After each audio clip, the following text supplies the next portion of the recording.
Gentlemen, it's good to be back. Special quarantine edition of conversations about big block Bitcoin. And I got to start, TK.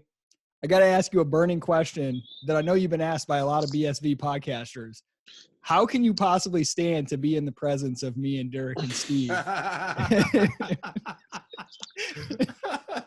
Hey, check this out. I'm playing around with these virtual backgrounds. You have Craig in the back? Is that Craig Wright? Nice. TK sent me an apology Handcash tip after my last interview. I was like, oh, I'm sorry you had to put up with that. Look, I've got the John McAfee background. I can't tell you where it is, but it's more exciting than wherever you are. Yeah, I'm just out in the grass. So, TK, Yes, seriously though, how do you guys? put up with us? We're not pure, you know. Well,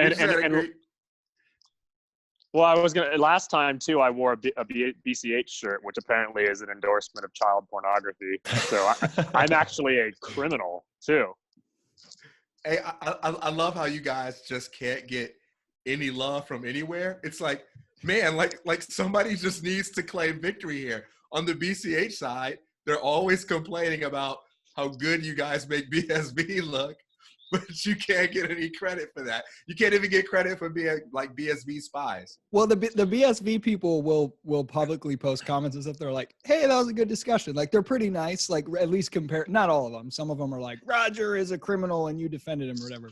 But compared to the BCH people, and you know, we've all become probably more friendly towards the BSV roadmap, so that makes sense.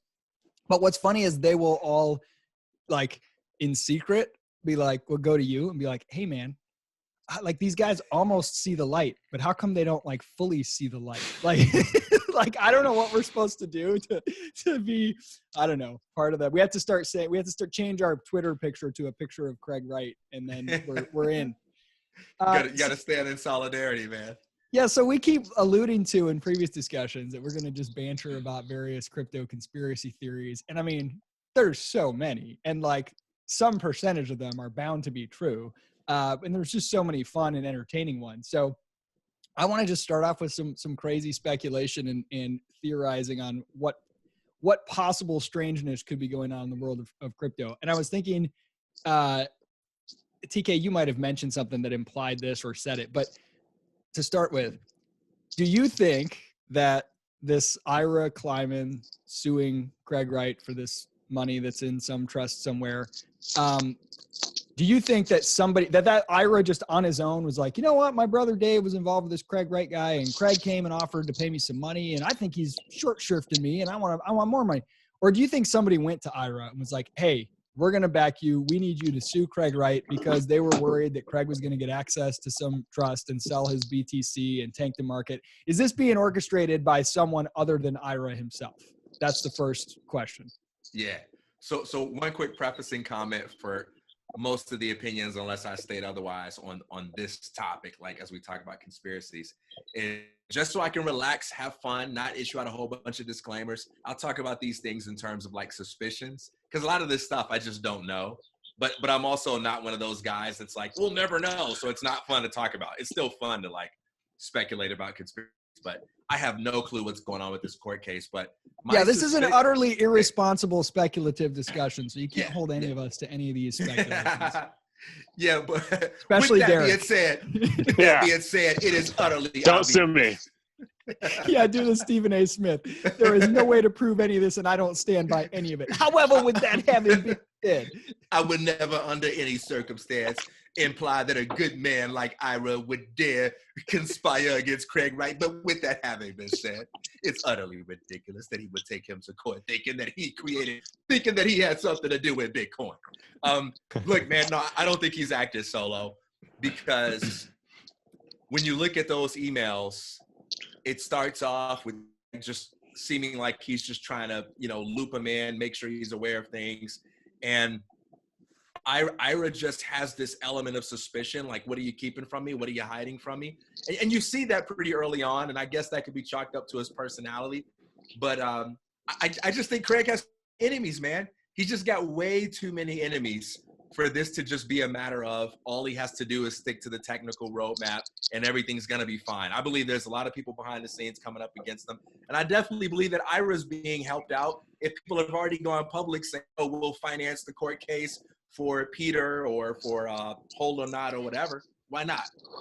So because, Craig made this claim that at one of the happenings, of course, it could be any of them at any distance in the future, which is a nice way to, keep your predictions broad enough, that he's going to do this rolling iceberg. He's going to sell all of his BTC and all this stuff. And, I had made some joke like, yeah, it's, just another one of those promises that like sounds really fun and exciting, but we're probably not going to see anything. And TK, you said something about like, it's the court case. And that's when I thought like, okay, interesting. If Craig's like, hey, I'm going to do this, even if a bunch of pro BTC people, even if they don't know for sure whether he's telling the truth about having access to this Tulip Trust, if they think there's a decent chance that he does, getting a court case to happen before January 2020, when those whatever courier is supposed to arrive, getting him tangled up in a lawsuit over the contents of that Tulip Trust would be a potential way to prevent or stall him making a big sell-off like that. And so like, even if you're not sure if it's true, that might be a prudent strategy. Like, who knows if Craig actually has access and all this stuff. But if you were like, hey, if I got pretty deep pockets and I got a lot to lose, if Satoshi moves all of his Bitcoins or the Satoshi coins get moved, it would make sense to try to get Ira to get him tangled up in a lawsuit over the content so that he can't move any of them for a while. Steve, Deryk, thoughts? Yeah, I'll take the contrary conspiracy, which is that this could be coordinated by Craig's team to give some credibility to him as, and I don't know, but it might be that, the ultimate resolution of this court case is they settle out of court because some secret information was shared, and then the net result of the court case is simply a huge amount of exposure for Craig and some seeming legitimacy to his claims, because why would he go through all of these lengths if he was just a con man, that type of thing. I consider that a real possibility still. I mean, the media spin that has been on the court case by the Craig people is sometimes like so over the top. You almost assume that they're liking this lawsuit or something, because when it's like, the judge asked, do you think he's Satoshi Nakamoto to the prosecution team or whatever, and they're like, yeah, they're like, do you have any other things to say or something? Like, no, we rest. And then they use that as evidence, like the judge himself declaring in court that Craig is Satoshi. It's like, no, like all it is you're recognizing that the people who are suing you, that you're Satoshi. That's like a completely separate issue than the judge ruling that you're Satoshi. These kind of spins over and over and over again, reveal something to me maybe. I don't know. I mean, it's hard to say. I got a question for you guys. I don't know a lot about law, which I shouldn't be saying as a supporter of BSV. Satoshi said he wasn't a lawyer. So Satoshi said I couldn't possibly answer legal questions. I'm not a lawyer. All right, so here's something that's super weird about this court case to me. How is it that one person can sue another person for a lot of money and intellectual property? Hey, my brother helped him invent this thing and he's trying to screw my brother out of it. And the judge doesn't require any evidence at all that Craig is Satoshi. That the judge is just cool to be like, hey, do you agree that you're Satoshi? And do you agree that he's Satoshi? All right, cool. Let's proceed on that basis. I mean, would it be possible, like, if I wanted to sue Isaac for like $1 billion because I said like he created a time machine or something, or he created Amazon, like, or Isaac created Bitcoin? Could we actually get that far by the judge saying, Isaac, did you create it? And he goes, yeah, and then we just both agree that he created it? Like, hey man, we should try and see what happens. No, okay, so I don't know all the details, and I'm not a lawyer either, but it doesn't sound that crazy to me if you sued me and said, Isaac has this trust, and the Morehouse Coleman trust that he set up with my brother, and it's got a whole bunch of assets in it, and I'm entitled to half of those assets. and I say, no, you're not entitled to half of those assets. I already gave you what you're entitled to. The rest are mine. Now, the judge doesn't have to know. Maybe there's nothing in there, but whatever is in there, you get half of it. That's what the judge is deciding. Do you get half of whatever's inside that trust or not? What's actually there, if anything, doesn't necessarily have to affect the case, I don't think. Yeah, that's how, when I've read the court cases too, it seems like the judge is still deliberating on whether the trust even exists or not. And so, well, isn't there like a trust within a trust within a trust? Well, yeah, it's really hard to follow now. It's like a Russian doll or something like that. I mean, but and that's Craig actually, doesn't have any control over it in the but first that's not place. abnormal. I mean, like people, I see a lot of people on crypto Twitter like scoffing at that. It's like, well, actually, when you're dealing with that large amount of money, those kind of things are kind of par for the course. To have multiple entities wrapped up in other entities and things that are outside of your control. I mean, that's pretty common. Yeah, like to reduce liability and increase security and all kinds of, yeah. Yeah, like they say, oh, that's crazy. I'm like, that actually makes a lot of sense. I mean, there are other things that sound totally crazy, but that's not one of them. Some of the same people that say that would be a crazy idea to go to such lengths to protect billions of dollars are the same ones that are like, hey, you should spend 17 hours setting up a node at home so you can send 5 cents over the Lightning Network. Yeah. Yeah, and from the documents that I've read from the court case, it seems like the judge is implying that he doesn't think that the Tulip Trust exists, and he doesn't think Craig Wright is Satoshi. Like, there are little caveats where he's like, he essentially says as much. I won't be able to give them justice. Yeah. But yeah. He if you read it, it's what you would expect from somebody in a position of legal authority to say if they were trying to imply they didn't even believe the premises of the case, but couldn't come out and just say it directly. It's like they're being cautious, but like saying, hey, read between that. I don't even grant these initial premises. So but would that go against your theory? Because it looks like this is making Craig look bad more than it's making him look good, at least in the eyes of like the outsiders, right? No, I think in the eyes of people who are going to dig into the case, it might make him look bad. But for the general public, no, I don't think it makes him look bad. I think it gives it a massive amount of credibility. You think, oh yeah, there's about that big lawsuit going on in Florida. Yeah, the guy who claims to be Satoshi. But I got to really dig into the court details. I mean, getting sued for $5 billion just looks so like if you.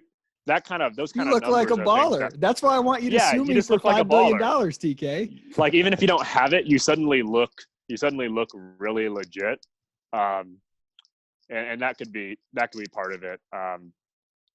In my mind, TK, if that was the theory. When we founded Praxis, I cut you out of the multi-billion-dollar holdings that we amassed as part of it. So I fully expect you to sue. So what's the deal with the I can't remember even now what it is. Somebody in the case, is it the judge, was like part of one of the Jeffrey Epstein cases? The judge, Reinhardt. Is this a coincidence, or is there like some dark underbelly going on? Well, there do seem to be Epstein connections to MIT Lab, which had connections to Lightning Network. I haven't read enough into it. I mean, and the judge at one point, the judge or Epstein, I think it was the judge, said at one point like something about how Bitcoin is for hodling or something like that. There's a quote somewhere where the judge had given a very kind of core-like opinion. Not this was like years ago.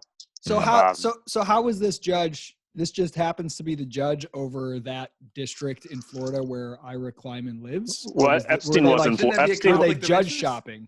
Epstein was in Florida, wasn't he? Didn't he live in? Because he would like go to like Mar. Yeah, his court, one of his court cases, one of the times he got sued was in Florida, and he had like a home in Florida, I think. So yeah, maybe it's just a coincidence that the legal system, whatever. So Kleiman's lawyers, it's like Roche Freedom or something like that. They are now suing a bunch of other companies, like ICO companies and stuff like that. So I'm wondering like what their angle is too, because they're actually doing a lot of things that Craig used to think is good. Like, so I think they're suing Binance now, and they're suing Ripple, I think, maybe. And I don't know if it's Ripple.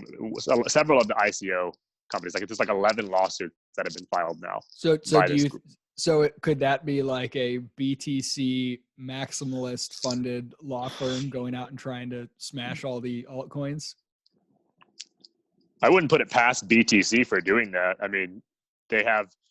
You know, what's funny about some of the BSB people putting lawsuits is like we all criticize that stuff when the core people supported that stuff, because core was doing, you know, insane stuff, or trying to do at least insane stuff, both legally and also just like stuff on like Bitcoin.com wallet, for example, leaving a bunch of stuff and trying to get like a class action suit against Bitcoin.com and claiming they had all this like funds raised and stuff like that.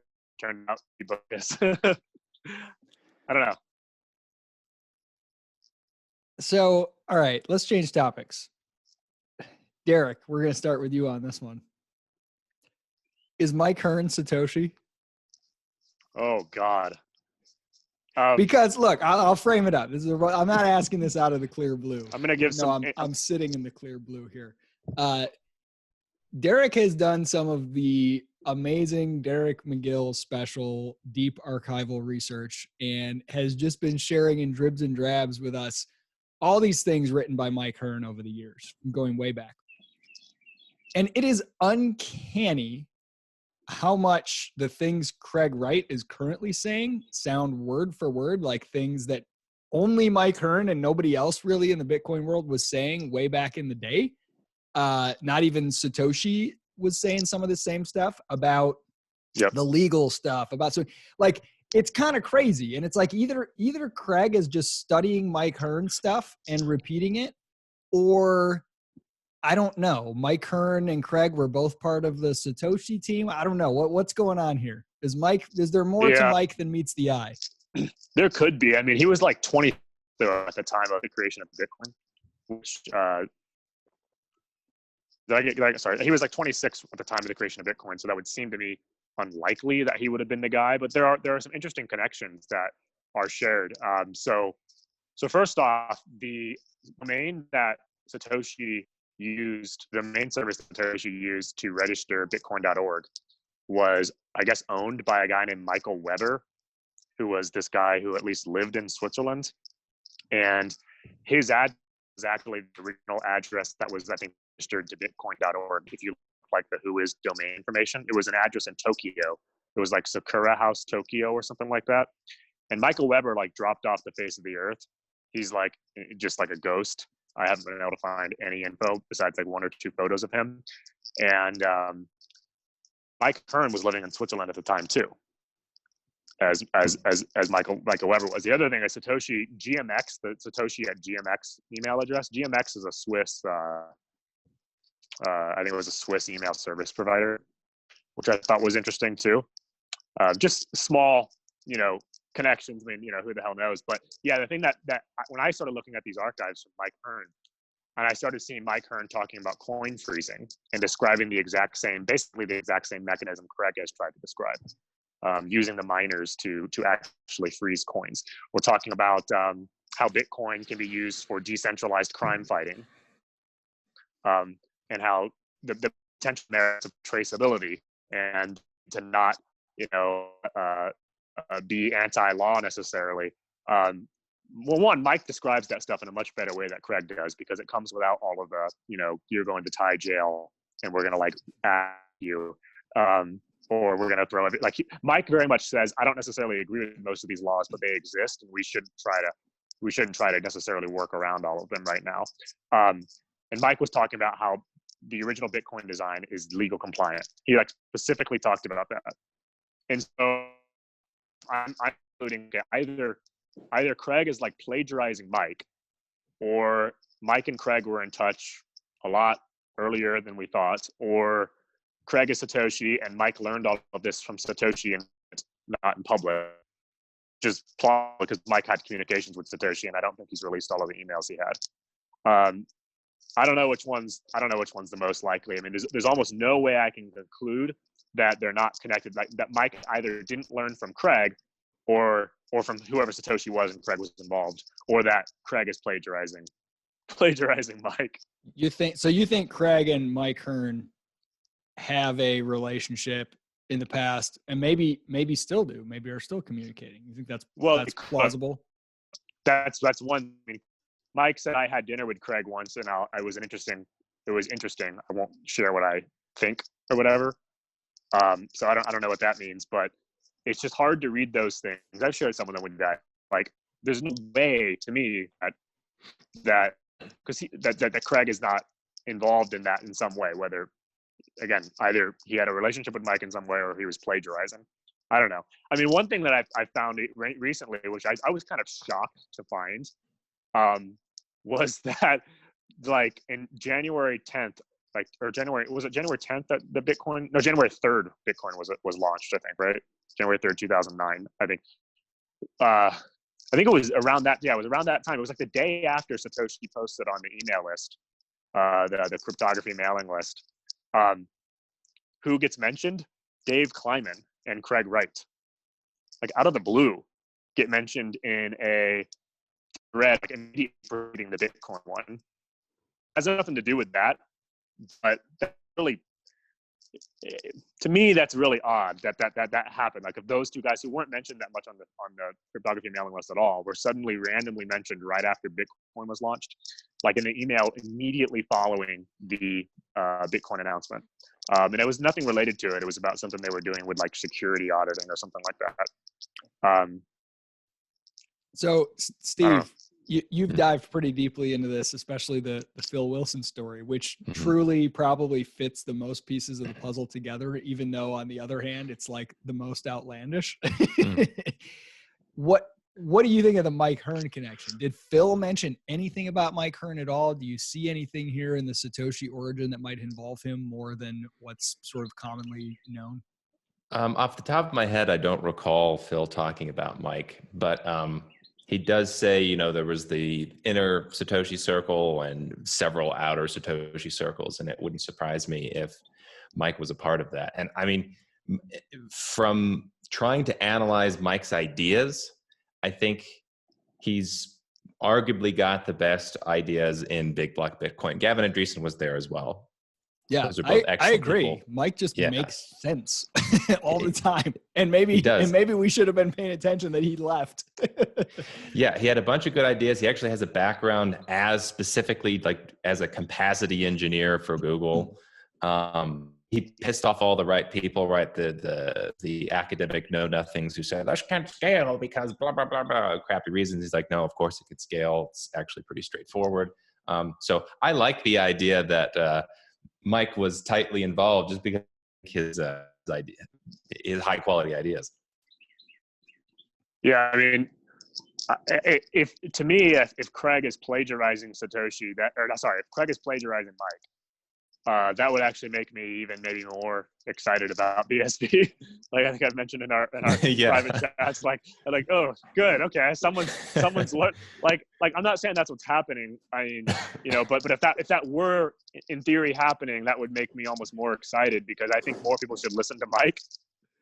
Yeah. Nobody's willing to listen to Mike besides a like crazy sort of Australian guy.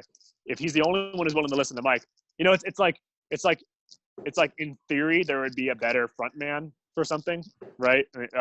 Or but then if no one is willing to listen to Mike, and the only person who's willing to listen to him is Craig, then Craig would like win by default or something like that. That's what's so funny. I mentioned in our chat earlier, because somebody just posted yet another Medium article with all these, or maybe I don't know if it was new or if this is an old one, but all these examples of like pretty obvious, hard to deny plagiarism in some dissertation that Craig Wright had done or whatever. And I'm thinking, well, he's plagiarizing all kinds of people, but if he's plagiarizing the best ideas, like how is it that this kind of crazy guy who seems to be obviously a plagiarizer, exaggerator at the least, probably told many untruths that seem pretty apparent.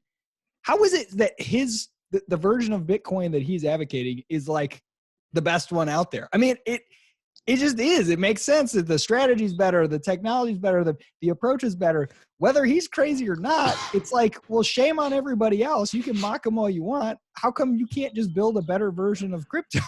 You know?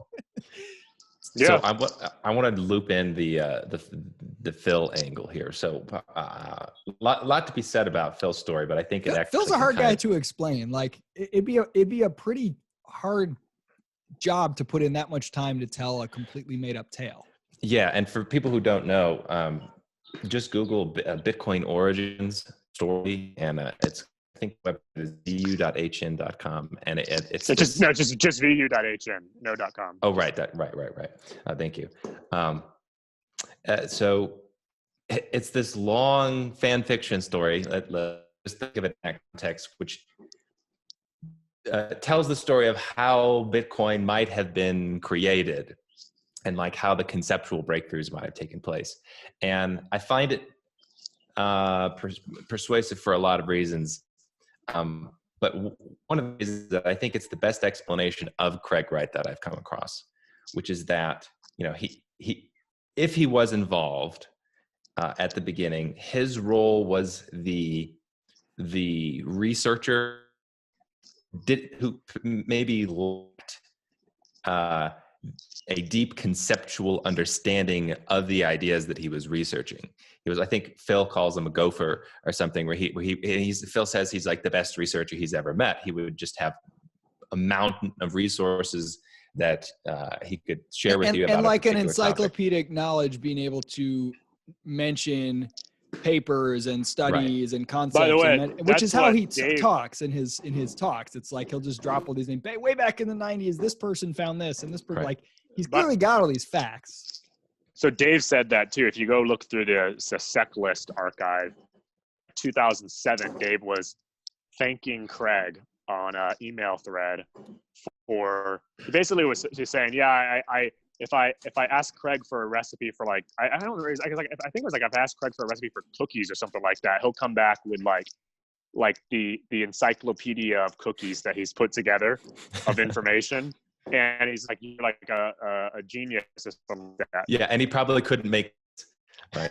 That's the piece of the puzzle that I actually find really persuasive, because I've heard several stories now of people talking about their technical with their observations with Craig, and people respect, and they say a lot of it just straight up doesn't check out. Like, and sometimes it's elementary errors, which is such a crazy story, right? Phil is saying Craig was part of the Satoshi team and kind of was the original driving force behind it, and can share all of these past resources, and yet makes basic conceptual blunders. Just from a pure storytelling perspective, that's an interesting thing to claim. I remember there's one story where he says, this is a low enough level that I understand it. He's talking about public and private key pairs. And this is like an elementary concept in understanding the mechanics.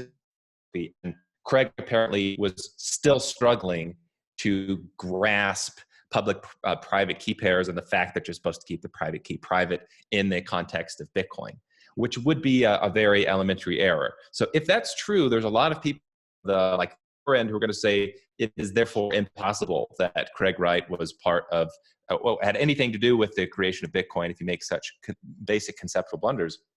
But that's totally wrong. I mean, it's entirely plausible that somebody who's highly motivated, who has a particular mind that thinks a particular way, could assemble a group together, could have a massive amount of research, and ultimately not really understand the concepts of what he's talking about. And so, to answer your question, perhaps the reason why BSV looks like they have a better protocol right now is because of the plagiarism aspect. He's assembled enough and kind of put it out there, even though he himself doesn't understand it, potentially. He might be the guy that essentially has allowed other people to do the technical work and put a high-functioning protocol in place. You know, it's funny. I used to work at some like libertarian, classical liberal nonprofits, and be around a lot of academics and educational programs and conferences, and steeped in the classical liberal tradition. And occasionally, you would meet somebody, some grad student or whatever, who had been to all the conferences, had studied all the stuff, and who was amazing at like, hey, free market alternatives to government, poverty programs. And they would go and put together the greatest bibliography you've ever seen. And they could name drop everything that had ever been written on this by whatever, Robert Nozick and all, whoever else, like, Spencer Heath and all these people you've never heard of. And they put together this amazing thing.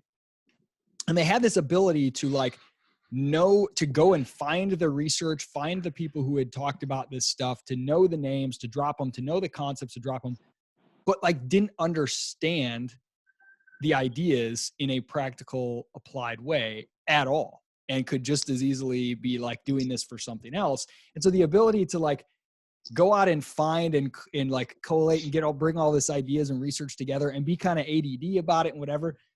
I can totally see somebody being able to do that without necessarily understanding how it all works in practice. And that's kind of and if they have the ability to assemble a team, right? This in Phil's story, he talks about how he was on, IRC, listening to people talk about this crypto project. He was interested in it, but he looked at it and thought what Craig was going to do was guaranteed to fail. And so he went away, but then kept thinking about it and came back. So it's possible that Craig clearly has the ability to bring together technically people around him. Right? And like an apparent like endless and amount make them of trust him. Yeah. And an endless amount of energy, like Phil's story, which Steve does this amazing, 7-hour long podcast interview with him. Well, I don't know if I'd call it amazing, but it is 7 hours long. Well, it's amazing if you're interested in this Bitcoin stuff, just get into it and listen. I mean, it's fascinating. In my defense, right? So a little backstory on that. I did 2 interviews with this Phil Wilson guy because I found his story interesting, actually, because Isaac inspired me. I forgot. Remember this, Isaac? We were talking. You said, "Oh yeah, I sent a Reddit message to this Phil guy, to Scranti." Every time I suspect somebody might be Satoshi, I just message them directly and ask them, and they always respond. By the way, I've done this like 4 different people. Yeah, and I was like, "Oh damn, that's a really good idea." So I messaged him, and we got along, and so I did these 2 interviews with him. The plan was to edit them down because he's not particularly great with the spoken word, let's say. He's hard to understand. So I intended to I had like 7 hours of footage. I intended to get that down to 3 hours, something like that. But as I had all this footage I was sitting on, and then the BSV BCH split was happening. And we were having a fracture in the big block Bitcoin community. And a lot of people were following down the Craig Wright road versus the kind of Roger Ver road. I was like, okay, well, this is relevant enough information that I just have to dump it all out there at once, slog 7 hours, so they could try to make up their minds. In my defense, if anybody's like, why the hell is this unedited? That's the reason. Yeah. So, but the thing I found so fascinating was, as Phil is kind of alternating between, he compliments Craig's research abilities, but he's kind of, insulting Craig and saying, "Hey, Craig, it was really my idea," and whatever, and may or may not be true. But yet he says many times that Phil himself, he was kind of like, just like ready to give up and did quit several times. And Craig was like so obsessed with driving this thing forward. He was so self-interested in making this happen that he was the actual driving force. Even so, Phil thinks that Craig is not very competent at the technical stuff, and that it wasn't really his idea, and that he's made all these blunders, but also that Craig is the one who was the driving force that made it happen because he wanted to, make money off of it or whatever else, which I find interesting. Well, at least initially he was the driving force. So like maybe historically, it's a plausible story that you could say Craig Wright was likely trying to create digital money for like decades. Yeah, that might that at least seems like a very plausible story. But in his narrative, he was barking up the wrong tree, and so he left and then came back and then proposed Craig and Dave work with Phil on Phil's new project that was going to be digital money. And apparently they didn't like that idea, but they'd come around. And another interesting fact is that Phil is not, unlike Craig, Phil isn't in the public spotlight at all. Like he doesn't seem to be trying to raise money or collaborate with anybody publicly at all. He just put this idea out there. Well, this is maybe how the conceptual history of the development of Bitcoin went, and then he kind of is weird and disappeared, which also is interesting trying to explain his motives here. Like, I think he hasn't partnered up with a billionaire, gotten involved in a bunch of lawsuits. Just, maybe this is how the story happened, and people push back, and he hasn't really said much, which is what one would expect from somebody who's really interested on the conceptual end of things, and maybe not as much on the, I don't know, getting involved in real world politics and stuff. Yeah. So also interesting about Phil, two facts, and then I want to ask TK some questions. One, he claims that the Tulip Trust is real, that Craig Wright absolutely and Dave have access to it, and maybe Phil at one point was supposed to, but he kind of burned all of his own stuff of his own accord and lost his access to that because he was paranoid. And Craig says Phil is a liar and he's a fraud, but he did work for Craig at one point, and that he was dumpster diving in some old hard drives and dug up a bunch of stuff and then retroactively pieced together the story and inserted himself in it. But he does say that he worked with him, so that Craig, they both claim that they had a past together, though they have very different claims about it, which I find interesting. Well, there was definitely Jamie Wilson involved in Craig's early companies. Is that Phil? So no. Now this is a weird part of the story. Phil claims that his middle name is Jamie, so his name would be Phil Jamie Wilson, and that the Jamie Wilson associated with a bunch of those documents is probably not him. That it's some other guy. And on top of that, but he also says he had amnesia about the whole thing. Well, this is related. He says on top of that, so it is definitely the case that some Jamie Wilson is not Phil Wilson. But then he says there are some documents he's not even sure himself whether he signed them as Jamie Wilson. There was some MK Ultra going on here at some point. Somebody scrambled that guy's brain. Well, I want to say just one more thing on this, because I find it really interesting, and that less people are talking about it. If it weren't for Phil's story, I would be much harder in the camp of Craig is just 100% fraud. I wouldn't have a plausible enough narrative for how Craig could be involved, given the way he presents himself as the central figure in the creation of Bitcoin. I wouldn't have. Yeah. You go. Sorry. I wouldn't have heard something that was a plausible enough story for me. So whether or not Phil's story is exactly correct, it's a good enough story for me to have to say, okay, this is how things potentially could have gone down. Because I think even in BSV now, people say this is the case, but Craig did not write the white paper. I think that he said that he wrote the white paper, but if you read Craig's writing, there is no way that Craig either Craig had a complete personality change, a stroke, a stroke, or he did not write that thing, because he cannot write that way. Right, and I don't think it's the case that he is great on the technical end, from what I understand with a handful of conversations I've had with people, the small amount of people I respect. But he does seem to have access to knowledge about some elements of Bitcoin that other people lack, even though he doesn't quite explain it well. And he's good on the economics, right? And he's good in the domain of economics, which is why I part of the reason I think BSV works is because he's right on the economics. But if I don't think that Craig could tell a compelling story about the conceptual end of Bitcoin. For me, when I'm looking at things, when I'm trying to use my models of the world to try to understand and piece this narrative together, I like analyzing other people's models. You tell me about what you know and why you know it and how you are. That's the way I approach things. If I take that lens and apply it to Craig, I'm like, this dude is all over the place. There's some great stuff here. There's some horrible stuff here. When I talk to Phil, I get the impression that is a dude who has conceptual knowledge of the system to a level that one would expect of the person who made the technical and conceptual breakthrough of Bitcoin.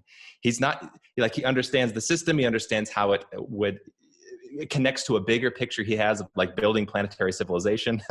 Even though he wants to build some sort of like Star Wars communistic Trek. post-scarcity or Star Trek like post-scarcity world. pretty much. But if you observe the picture of the world that he's painting and how Bitcoin integrates into it, it's actually a really compelling story that one could tell about a plausible solution. It's consistent. And I've never heard that from Craig. Yeah, there's an internal consistency to it that you could see someone with that framework having invented Bitcoin, and Craig is kind of all over the place. So two things. One. TK, are you still with us, by the way? I just want to make sure he's there. Okay, I just saw his head move. He's alive. Oh yeah. So two things. One, yeah, I agree with Steve that like reading Phil's story, and a lot much as it pisses a lot of people off and tells people like no, like both sides get kind of annoyed with it because both sides I guess claim Phil is a fraud for different reasons. One is that Craig is Satoshi and that Phil is a fraud because he's trying to like steal his limelight or whatever.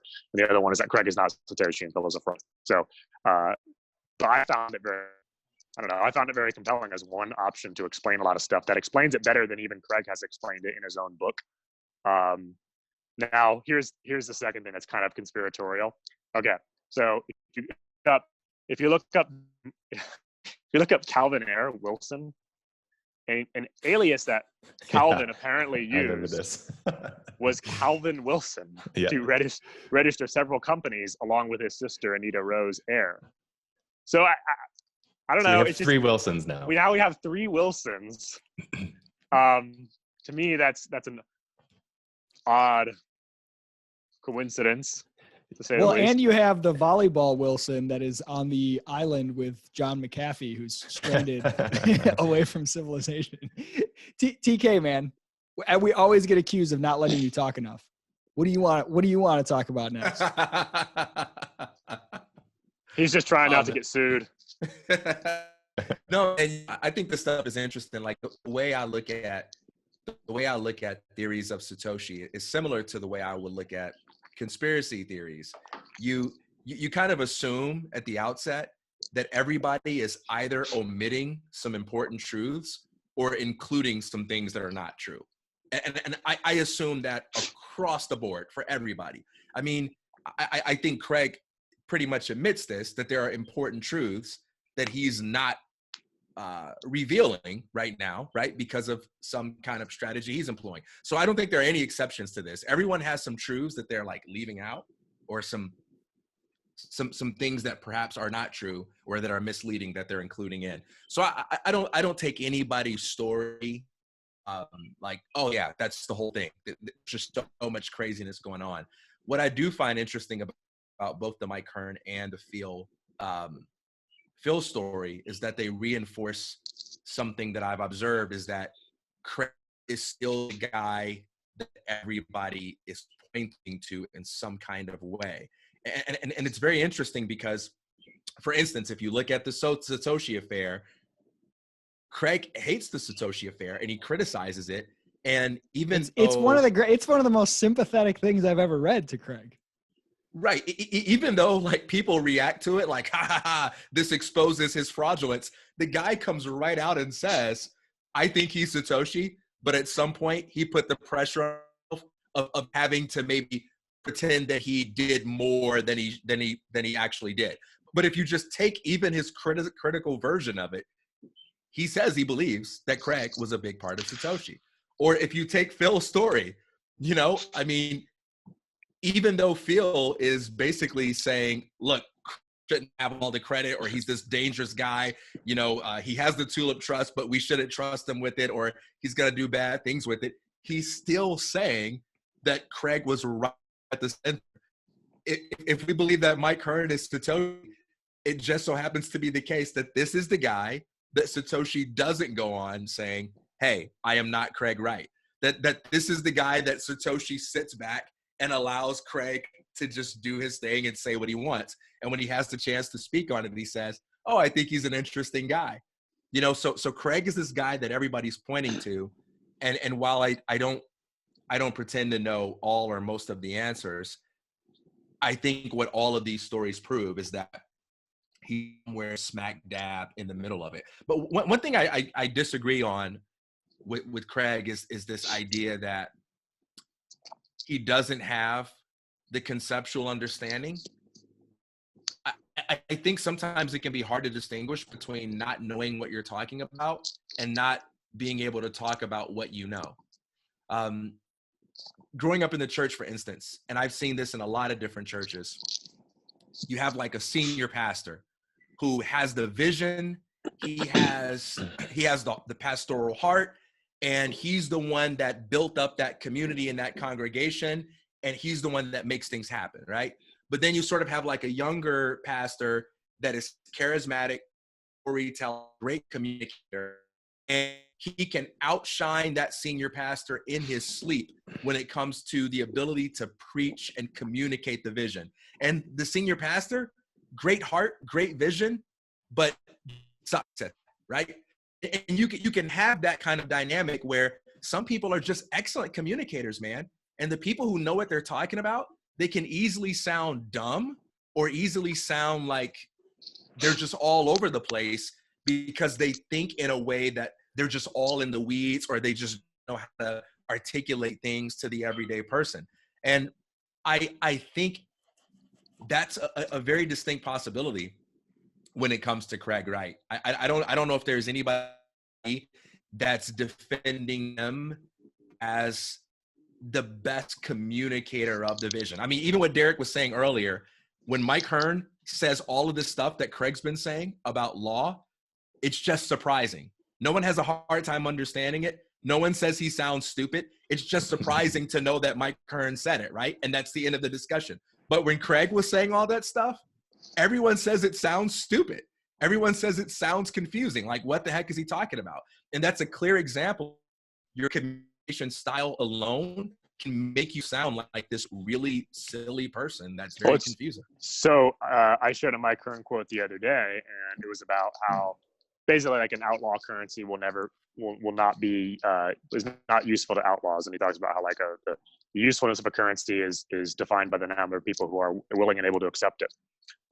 And people shared that in our BCH people, and people commented on it positively as like a reason why Bitcoin Cash shouldn't go too far down the Monero route or something like that. And nobody was calling Mike a statist or a totalitarian or whatever, or a CIA, whatever. Whereas if Craig has said something similar, but in a way that is very much has a taste of like maliciousness or something like that, or just maybe because Mike didn't send emails to Roger Ver saying he was going to ruin him and throw everyone in prison. Yeah, I mean that's the thing, Craig. But that's what TK's point is. Yeah, so like you can't hear Craig's words objectively. I mean, they're confusing anyway, but his reputation is also so blinding that it's hard to actually see the content that he's trying to put forward. And I've read Craig blog posts a couple times before, and it's taken me a couple times to like get at what he's actually saying. And there are times when I will read it and be like, oh my God, like this is crazy. But then I'll read it a couple times again and be like, oh wait, here's what he's actually saying. And then if I put it in context of things that Hal Finney and Mike Hearn said, I'll be like, oh, okay, yeah, that clicks. That makes a lot of sense. And the challenge is that those who hate Craig will read that and be like, total gibberish, I'm dismissing it. Right. Those who love Craig will read it like 75 times and be like, do you notice how he capitalized the wrong word? That was on purpose. He's sending a code. It's a message. He's playing 7D chess. And like both of them are wrong. It's like, okay, the guy can't communicate super well or clearly, but he's not an idiot. He's got some stuff in here that makes sense if you just read it just imagine it's not from Craig Wright and read it a few times and compare it to some other stuff. But it's also not like some incredibly high level, super genius secret code type stuff either, So here's one that is like kind of very recent, is when Craig claimed that Satoshi never posted on Bitcoin Talk. And a lot of people jumped to that and said, oh my God, this guy is just crazy. Of course, Satoshi posted on Bitcoin Talk. But if you go, it appears that Satoshi never actually posted on that domain, and that he posted on the domain forum.bitcoin.org. And I actually found a Mike Hearn post talking about that. And it backed up a lot of what Craig has said. So this again comes back to whether Craig is plagiarizing Mike or not, because Mike was like, yeah, the reason we switched over after Satoshi left was because all these people were posting links to like hard drugs and illegal activities and all these bad crimes, and moved it to a new domain because it started screwing everything up. And then now we have all these rules in place where you can't do that. And he specifically seems to have blamed Sirius and like Thamos for doing that. Not only that, is if Craig was claiming, well, things could have been edited, that Satoshi posted, things could have been edited in subtle ways. And if you go look, there's definitely one that appears to be edited in a subtle way, and that the link Satoshi posted to forum.bitcoin.org was altered later to say Bitcoin talk. It was actually edited. The post itself was edited by somebody. So a few things. One, the whole forum thing is part of Phil's story as well. He describes another feature that I thought was really interesting about his story is he was saying he was involved in various communities in the hacking world that were of No, Steve. No. Hackers and crackers. Right, the hackers and crackers. Yes. Well, actually, it's like hacker. Right. Yeah, it's like wait. What did he say? Yeah, the hackers and crackers are planetary civilization. Love you, Phil. And he says too, they were very deliberate in maintaining the appearance of legality of Bitcoin in the forums. That like social. The garden, I think, was the analogy used, where if you're going to have a community that isn't shut down by the feds, you got to make sure you have some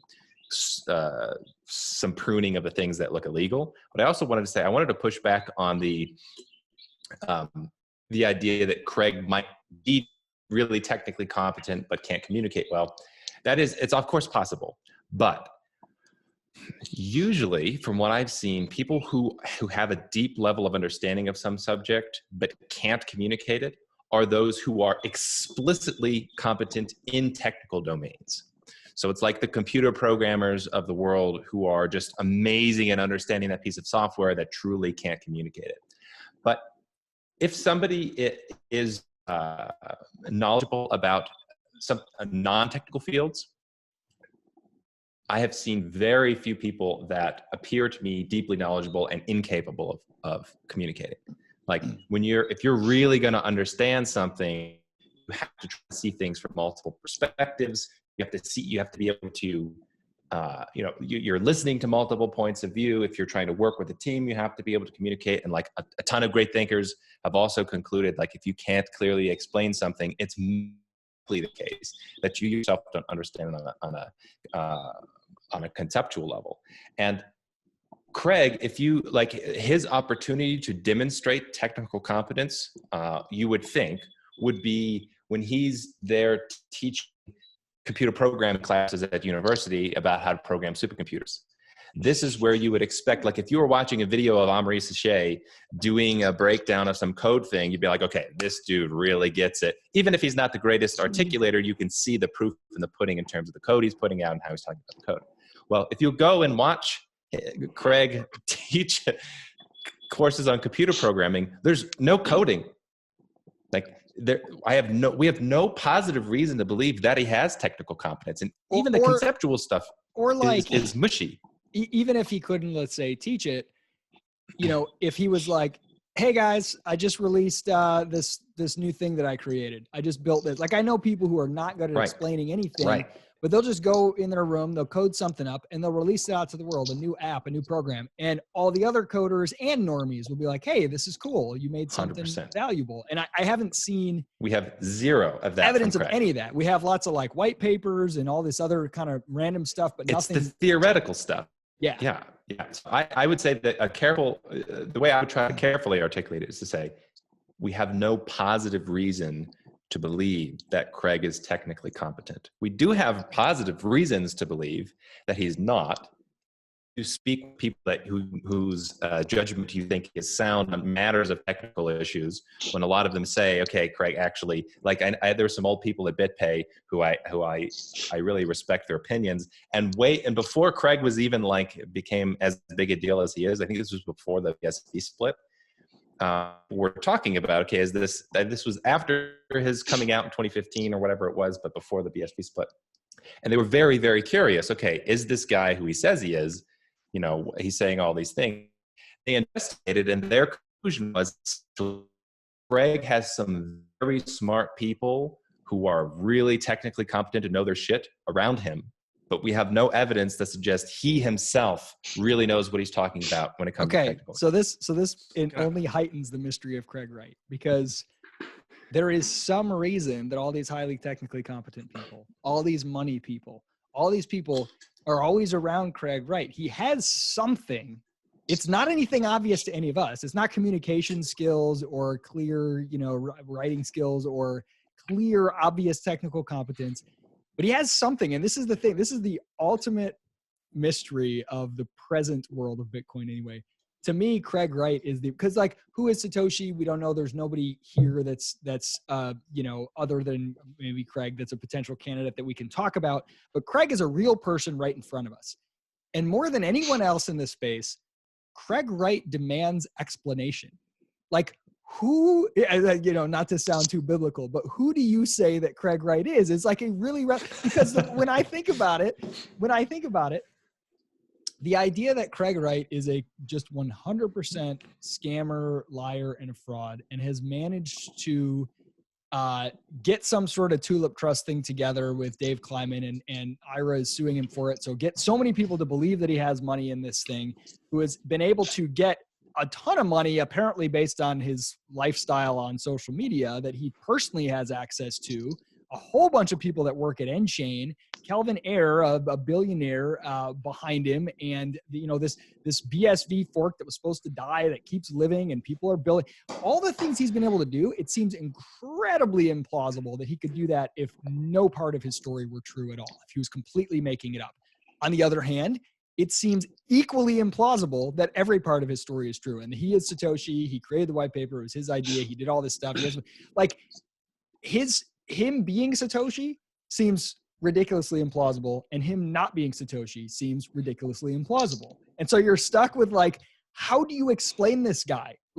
There's no explanation that seems easy to digest. Whatever his story, it's a wild, crazy story that deserves a movie. If it's Catch Me If You Can Part 2 with the greatest scammer ever, that deserves a movie. Or if it's some brilliant, misunderstood guy, that deserves a movie too. But how do you explain this guy? Who do you say that Craig Wright is?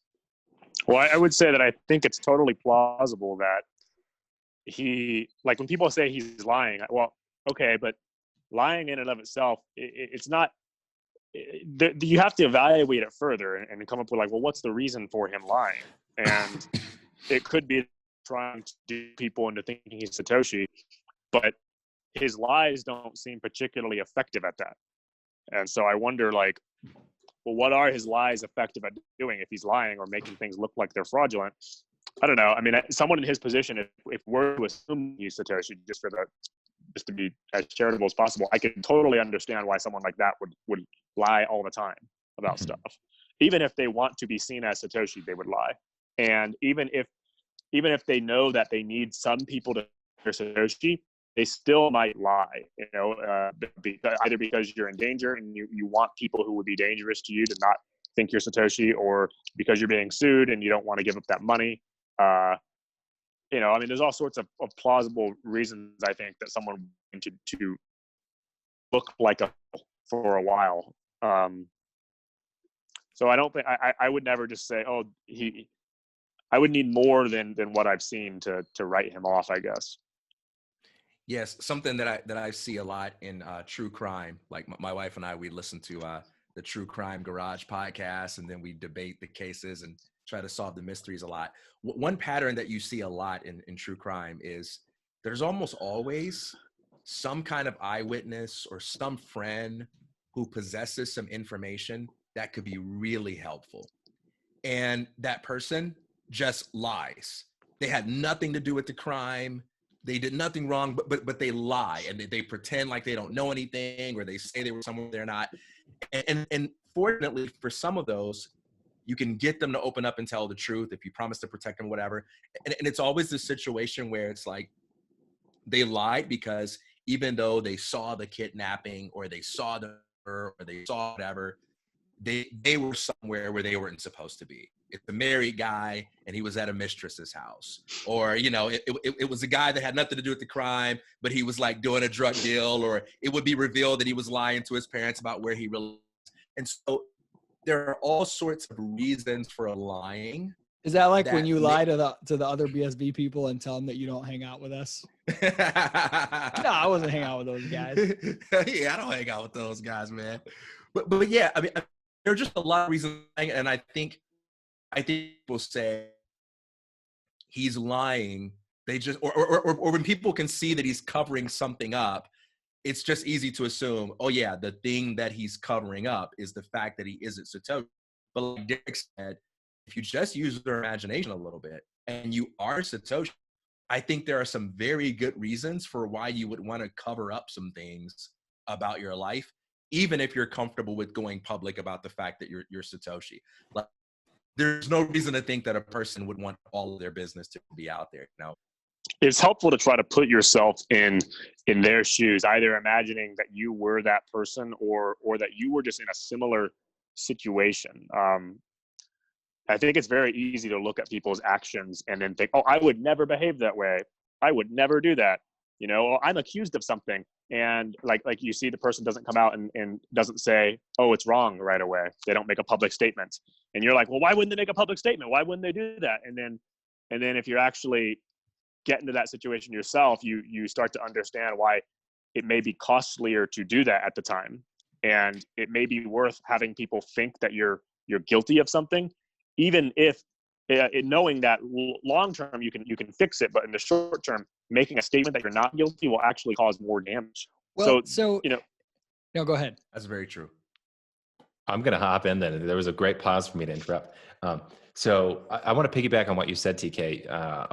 You said, you know, there's a whole range of possible truths here that we can't just be like, oh, this is definitely the true story. This is definitely the true story. And because crypto is so polarized, like, you know, people get pushed into two camps. Either he's Jesus, which some people literally think.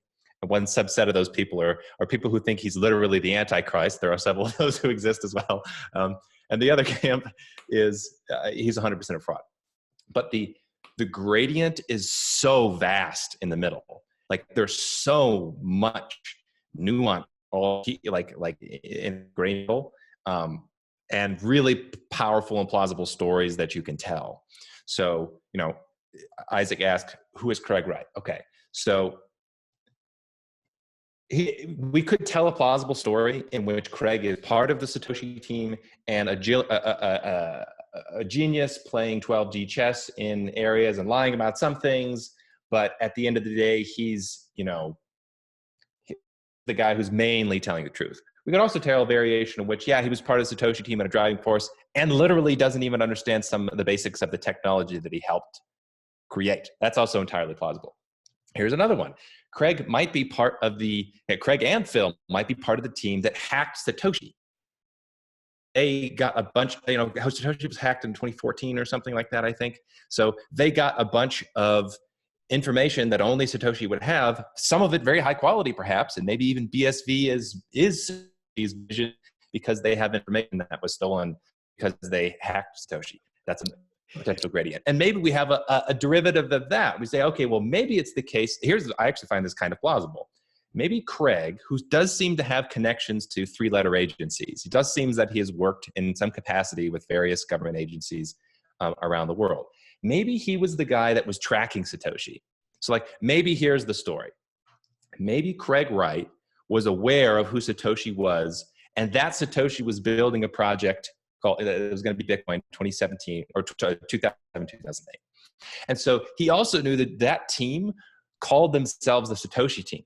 And so he thought to himself, you know what I'm going to do? I have this inside information. I'm going to go to this crypto conference and talk to Greg and present myself as Satoshi, because I know nobody knows who Satoshi is. I know who Satoshi is, and I know in a few years this is going to come out and Satoshi's going to create it. And so I'm going to play the longest con, pretending myself to be Satoshi because I have the inside information, the knowledge that Satoshi had. I can say I was talking about myself as Satoshi before anybody else, and yet still be a fraud. Is he a fraud though if he has that information? So one version of that story, Steve, it could be that French guy who's like a tech cyber criminal who's in prison that Craig says he was part of the team that helped bring him down, and there's a lot of theorizing that guy might have been Satoshi. I cannot remember his name, but I don't know if this is real or verified, but this guy Paul LaRoe. Paul LaRoe, he popped up on Twitter recently. Is this fake? Is this a fake account? Because he's been tweeting all this crazy stuff. He tweeted at Roger and said it's time, and Roger liked the tweet. So I don't know. Okay, so related to Paul LaRoe. It's because they're both criminals. Related to Paul LaRoe, Paul did TrueCrypt, right? So TrueCrypt was this, I don't know, this encryption thing or something like that. I don't know the technicalities of TrueCrypt, but I do know that somewhere it was originally claimed that the Tulip Trust Bitcoin were sealed in TrueCrypt hard drives. That's not that unusual, though. TrueCrypt was like the main open source encryption. Thing. Okay, so I wasn't sure how common those were. Okay, so yeah, but I mean, so isn't that very plausible story that we could tell? Okay, it was this French guy, Paul LaRoe. Craig was on the case, and then either Craig went rogue to claim that he was Satoshi and to come up with this Machiavellian scheme and recruited a billionaire because he had all this inside information and made money off of it, or this was actually part of the plan that the people at the CIA were like, okay, here's what we're going to do. We're going to take this opportunity, present you as Satoshi, and here's what we're going to do with Bitcoin. We're going to turn it in government surveillance tracking technology. I'll take it an even crazier level. Total speculation. This would just make the best Hollywood movie. I'm not claiming this happened. But whether it's intelligence or organized crime, or really what's the difference, Craig either ahead of time was working with them and infiltrated and hacked or joined the Satoshi team, or he was part of the Satoshi team already and was later recruited by organized crime or intelligence. And it was there was a split within the Satoshi team. No, we're not going to do this black market stuff, blah, blah, blah. We're going to do this. Or, hey, we're going to use it. We're going to set it up and pretend it's black market and really work with intelligence to use it as a way to track down as a honeypot to track down these criminals, blah, blah, blah. And there was a split, and maybe Dave and maybe Hal and whoever else were no, we don't want to do that. We want this free market thing. And then they both end up dead. And Craig doesn't. I don't know. I mean, there's all kinds of things that could happen, the story. Do we have our safe word? so Steve, there's something I want to back on that Steve mentioned, because I think something you said actually contains a possibility for why Craig might appear to be someone that lacks technical competence. One of the things you said is that we have no evidence that he does possess technical competence. And we have some evidence based on people, who have worked closely with him saying that he doesn't really understand the technicals. We also have that in reverse. We also have people like Ian highly praising his technicals. Or Ryan Charles. His technicals? There's different from technicals and the conceptual. Yeah, no. Deryk, were you going to defend me here, or were you going to object? If you're going to object, just don't even say anything. I've heard several technical people say he's technically competent. Yeah. Technically competent. Incompetent or competent? I've seen Ian say it on Twitter. Competent. Okay. Competent. Ian, I believe Ian has said that, and I believe that Ryan has said that, and Shatters haven't. And Shatters, yeah. Oh, okay. Well, I would like to definitely learn more about this, and I wonder what they mean by that. Here's something super interesting. So Shatters was involved in Bitcoin at least in 2011, right? And Shatters was in, according to the Bitcoin dev logs, was in communication with Mike Hearn and was working for him or something like that. Dun, dun, dun. So there we go. TK, I want to bolster or at least take a twist on something that you said. When you look at Craig, it's really easy to be none of this makes any sense, because if you were Satoshi, you just move the coins or whatever.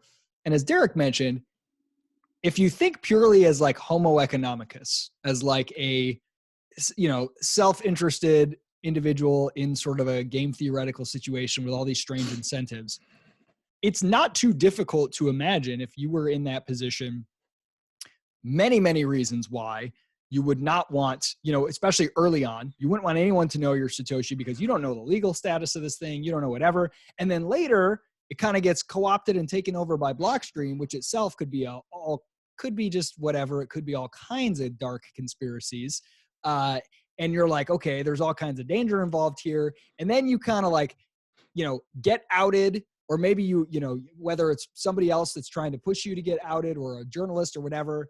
And you're like, well, I have to own up to it. Well, no, actually I don't. And then you could see reasons why wanting people to think you were a fraud is actually preferable. Like you can see from a purely Homo economicus standpoint why a lot of these things that seem strange would make sense, tax liability, et cetera. But then you add in the fact that it's not just Homo economicus. We're also talking about flawed, emotional beings, maybe even people that are extremely flawed or emotional or have strange personalities. You throw that in the mix and you can easily see, and this is what I love about the Satoshi Fair, it paints a believable picture of a tortured soul who is at once telling the truth about some things, trying to be hidden and trying to be behind the scenes and not let people know, because he knows strategically and rationally that makes the most sense. But on the other hand, his ego can't stand to see people shitting on him or taking his ideas in a way he doesn't like or whatever. And so his inability to control himself and to strictly play the Homo economicus rational strategy is what makes him do these contradictory outbursts and be like, no, I'm Satoshi, I'm going to destroy all of you, you're all losers, whatever. And then all of a sudden get around his people and his lawyers and they'd be like, hey, chill out, we can't move the coins, you're not going to do this, you can't tell people this kind of stuff, hold on. And then he reins it back in. I don't have to tell you anything, I'm nothing, I'm no one, I'm not Satoshi, it doesn't even matter who I am. And then 2 days later, of course I'm Satoshi, because it's this conflict between the strategy that makes sense and the emotional feeling of constantly being, attacked. Like there's a believable version of that doesn't have to be too crazy.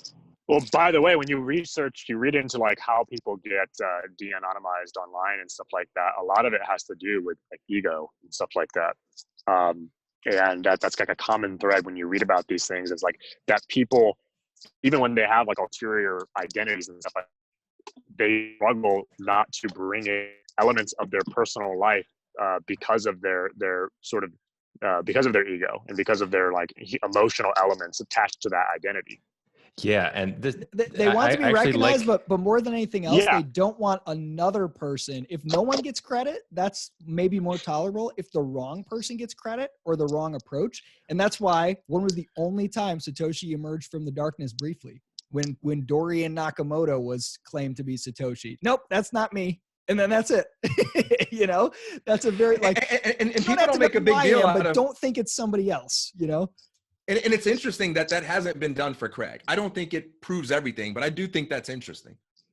I like the comment on emotions too, and this is where Ian Grigg story lends some credence to the idea that Craig was involved, because he explicitly says, I think in one or maybe both of the articles, where he destroys his own reputation by saying he believes Craig involved. Hey, don't forget John McAfee, my favorite guy out there. He says that Craig was also involved in some way. Yeah. Well, yeah. McAfee was hilarious because he was like calling Craig a fraud and all this stuff, and then he was like, "Oh well, yeah, I said he's a fraud, but I never said he wasn't part of Satoshi." Yeah, he was a part of it. I'm just saying he didn't write the white paper. Of course he was. Right. But Ian specifically talks about that, where he's like, Craig is a very flawed guy, like deeply, deeply emotionally flawed. And I just want to return my point about the whole thing. I want to do more research on this because this is interesting, but maybe when I read those articles from Ian Grigg, maybe he said other things publicly that I'm unaware of. He essentially says, yeah, Craig is the guy at the center of this. But I don't interpret that as Craig has like coding skills. Maybe he said it elsewhere, but I haven't interpreted it that way. And like Ryan Charles, who you guys know I respect, he's talked, when I've heard him say, he's learned from Craig, It's things like, you know, oh, Bitcoin is actually Turing complete in some way, which seems to be more on the academic theoretical end and less on the like the ground level technical details of it. I know you guys had 3 people claim that maybe it was Shatters or something. So it's like having access to knowledge about the technical capabilities, right. maybe different than, Craig sat down and he whipped out his keyboard and he started coding in ways I've never seen exactly before. And you can understand, like if you're in Ryan's position and you learn the big technical truths, Bitcoin is Turing complete, meaning it can do this certain type of thing, you might casually say, oh yeah, I think he's like super highly technically competent. But I just want to make the distinction there that seems to be more on the theoretical end, or at least can be explained more on the theoretical end rather than the like actual computer skills. So I go ahead, see TK. one tweet by Ian. I've seen a number of tweets where he's talked about Craig, and I would have to go through them to find them. But I'm looking at one where he says, Craig's understanding of Bitcoin beyond anyone I've met. And that's conceptual, right? Right. We can say that's conceptual. But here's the thing. Let's use as an example the possession of the keys. You find people who talk about Craig as if he has made himself look like a complete idiot every time that topic has come up, right? When he explains why he's not going to sign with the keys, people say he sounds like he's making excuses. When he had the opportunity to do it in public, people say he looked like a foolish man who was called on his bluff. And then when he explained why he didn't do it, people said he just made himself look even more like a fraud. And then you've got the likes of Gavin saying, yeah, but my private experience of him was entirely different. And it shows that which means that you can have 2 sides of yourself, a public self and a private self. And for strategic purposes, you can show one side of yourself in order to get something that you want or need. But then when it comes to the public face, you can make sure that you conceal things about yourself until you might be ready to reveal them. And I think if there's anything we can agree on with Craig is that whether you think his information leads to him being Satoshi or away from it, he knows more than he reveals. He deliberately keeps certain things to himself because of a game that he's playing. And that could very well be a part of it.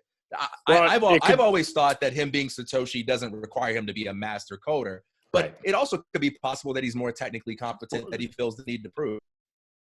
That's Satoshi, not a master coder or cryptographer, by the way. So, that's people, suggested that before. That's the whole the reason why Bitcoin wasn't invented by all of the highly accredited academic, all of them who said it wasn't possible, including some of them who later joined. I think it's also, I think it'd be dangerous too to just read Craig as like, oh, he's playing a master game, because I actually think that the emotions could tell you more about it maybe than strategy. Like he's not so much playing chess as he's playing like emotional roller coaster by accident, because he can't handle what's going on. And that's totally plausible to me, both as recognizing my own personal emotions, but also thinking, okay, well, look at the magnitude of what he would be dealing with, as well as, who he actually is, who has a history of just kind of being this way anyway. I was thinking just now, I probably, people are going to get pissed, but I compare him to Steve Jobs in that if you look at like Steve Jobs, very successful guy, but one big lie that he told his entire life and like was about his daughter not being his daughter, even though she was like around him all the time, and he would like pay for her housing and stuff like that. He would insist that she was not his daughter, and even like said that to the tabloids that she was probably her mom was a whore, and she probably just slept with some random guy, half of Silicon Valley or something like that. And then he still had her around. He completely torn, and like that behavior is like seems totally inacceptable to me for a guy who's like very wealthy, who it wasn't a money thing, to play this song and dance over and over and over again, and then at the end give her a bunch of money, and she like inherited a lot of his estate and like that.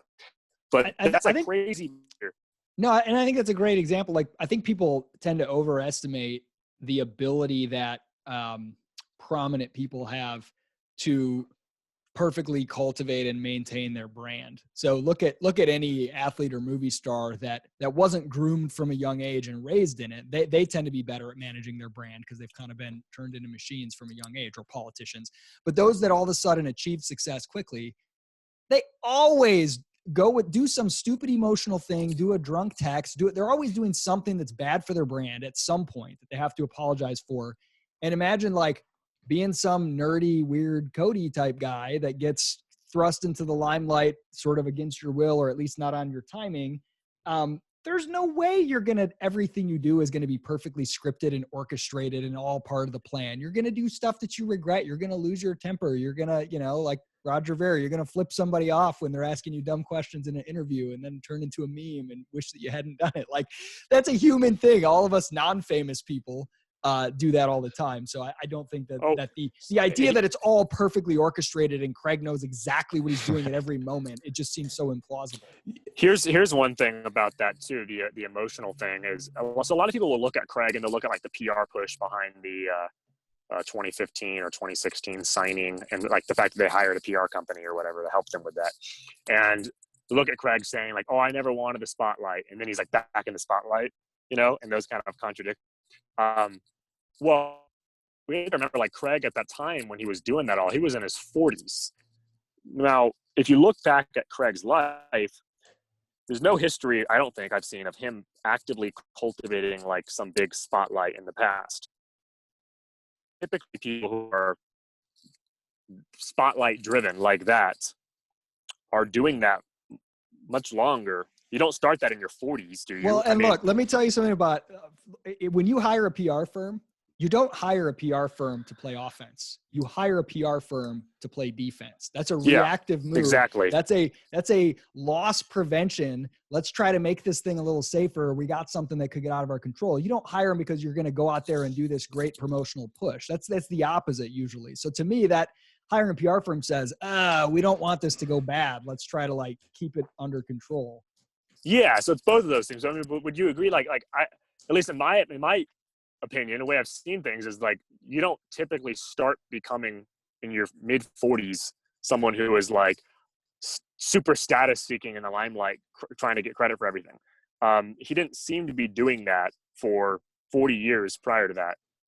Well, so I don't know. You can read his old blog posts and stuff, and it's like he definitely seems to be the type that wants you to know about all of his degrees and certifications very badly.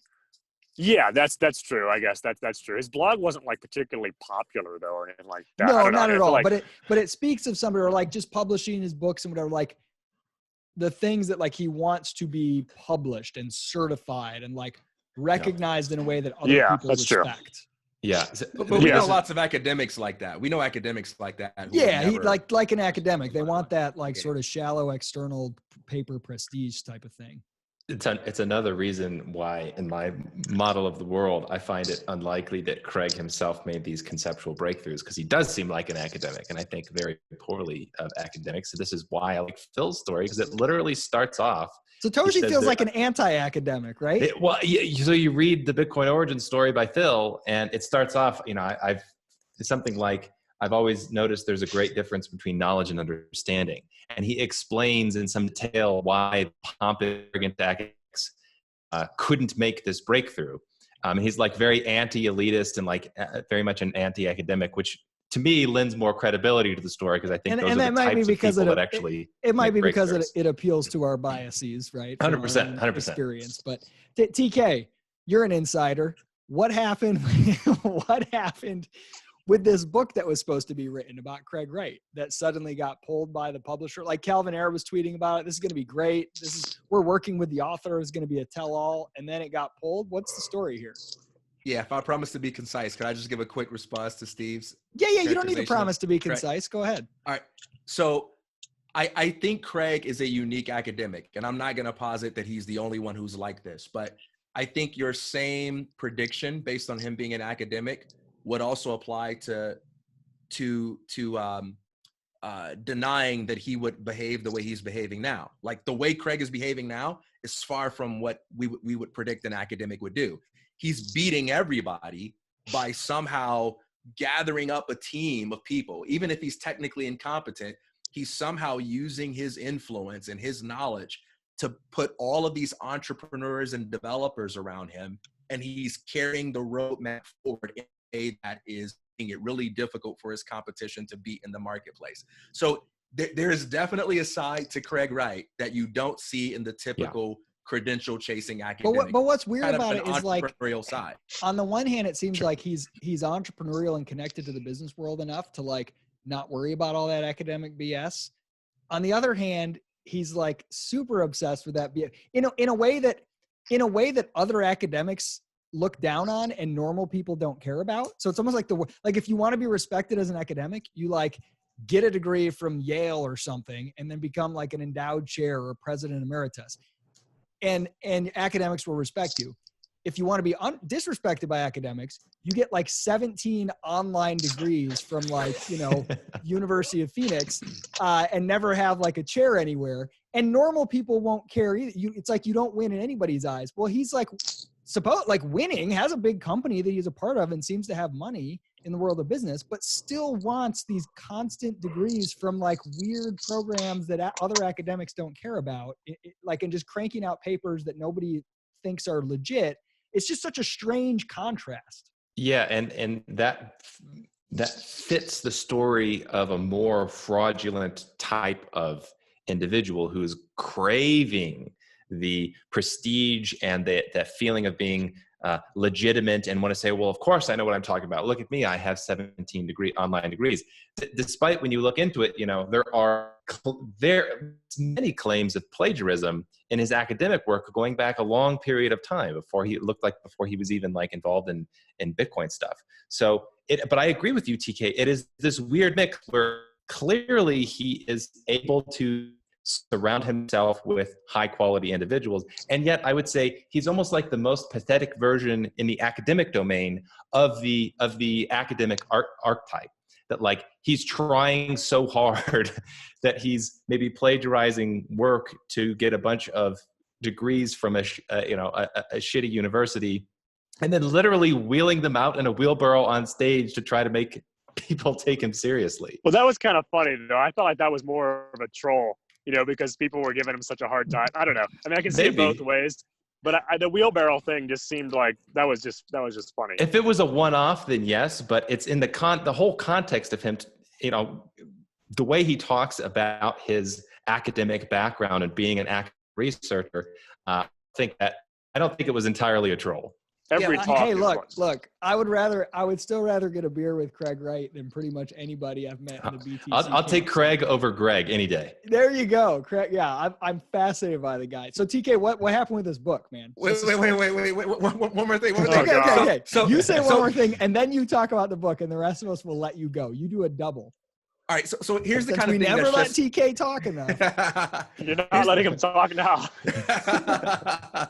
Here's the kind of thing that I think is difficult for the Craig critics. So you take at CoinGeek the EHR data announcement, right? And how much of a bullish signal that is. And here you have 3 official representatives from the organization take the stage and they get up there, and in spite of everything that's said about Craig and all the so-called evidence that he's lying, that he's a fraud, they talk about working with BSV as the best decision for themselves. And they don't mention that at all, right? Like they don't seem worried about it at all. And the question you got to ask yourself is, what are they saying to people and showing people in private, right, that's making this a complete non-issue? Because everything that we see happening in public tells us they should not be that calm and cool about it. Right? They should be a lot more worried about Craig, and they should be listening to what Jimmy Song or whatever is saying, right? But they just seem to be too cool with it. And I think that actually lends credibility to the theory that there are things said and shown in private to close the deal that are revealed in his public-facing image, So some people at CoinGeek I met, I think even like speaker types, some of them, some of those like business types didn't even know anything about that. Like I was actually kind of surprised, like they hadn't even like heard of Craig's scandals. It's like, are you guys not even Googling it's almost this, like dude? Crypto Twitter is not the same as the rest of the world, Right. Yeah, it's a very insular environment. And, when you go Google like headlines, the headlines will often be like, Craig sued for $5 billion. Well, if I read that as like a total outsider, it's like, oh, he could be Satoshi. Yeah, you're like, what big business person isn't sued for, money by other people? Yeah. Yeah. So, with EHR data and all this like stuff, I think it's all cool, but I also think we shouldn't fall into the trap of being like, announcements, because BSV makes a lot of announcements, and let's see what happens. So far, most of them have been announcements, right? Yeah. And let's see it on chain. Let's see some big growth. Like, I love the strategy. I love the idea, but I want to see it actually in practice be a big thing. Yeah, and I agree with that. I think some of it is a signal to other people as well. It's kind of like when you, I don't know, it's kind of like if you got a speaking gig or something, like you want that up on the website as soon as possible to signal to the other gigs you're going to get. Or if you're raising money, you want to announce to people that are already invested. It helps. Well, Calvin is like a media genius, That's kind of his whole thing. You look into his history, even when you look at him as an entrepreneur, the way he was able to build his brand and his businesses, like he created as I understand it, and if Calvin's lawyers are watching, please forgive me. But as I understand it, he created these like all egos or these like characters, and would do these like media pushes with these characters. Like he had one character who was like slashing through the jungle with like a machete and like betting all these like Amazon women or something like that, and doing these like crazy things. Like he was like an early like guy using the internet to like create these like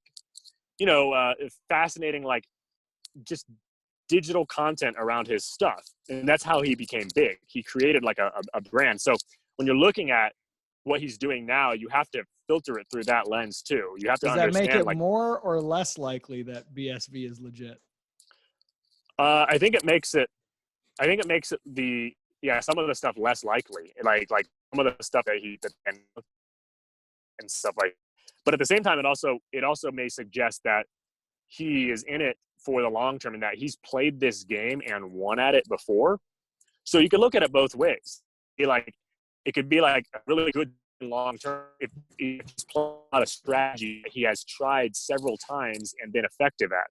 Yeah, like there's got to be something worth throwing some marketing effort at behind it all. Otherwise, he wouldn't do it. Or maybe it's like it's all hype and there's nothing else behind. I mean, it seems like there's something behind it. Just if you look at nothing else, then the chain's still alive and it does more transactions every day than any other chain. So it's kind of hard to say that it's nothing. Yeah, an example of that would be right after CoinGeek made their YouTube channel and started producing these really high quality professional looking interviews about BSV. I remember right afterwards where this was still when BSV was approximately nothing.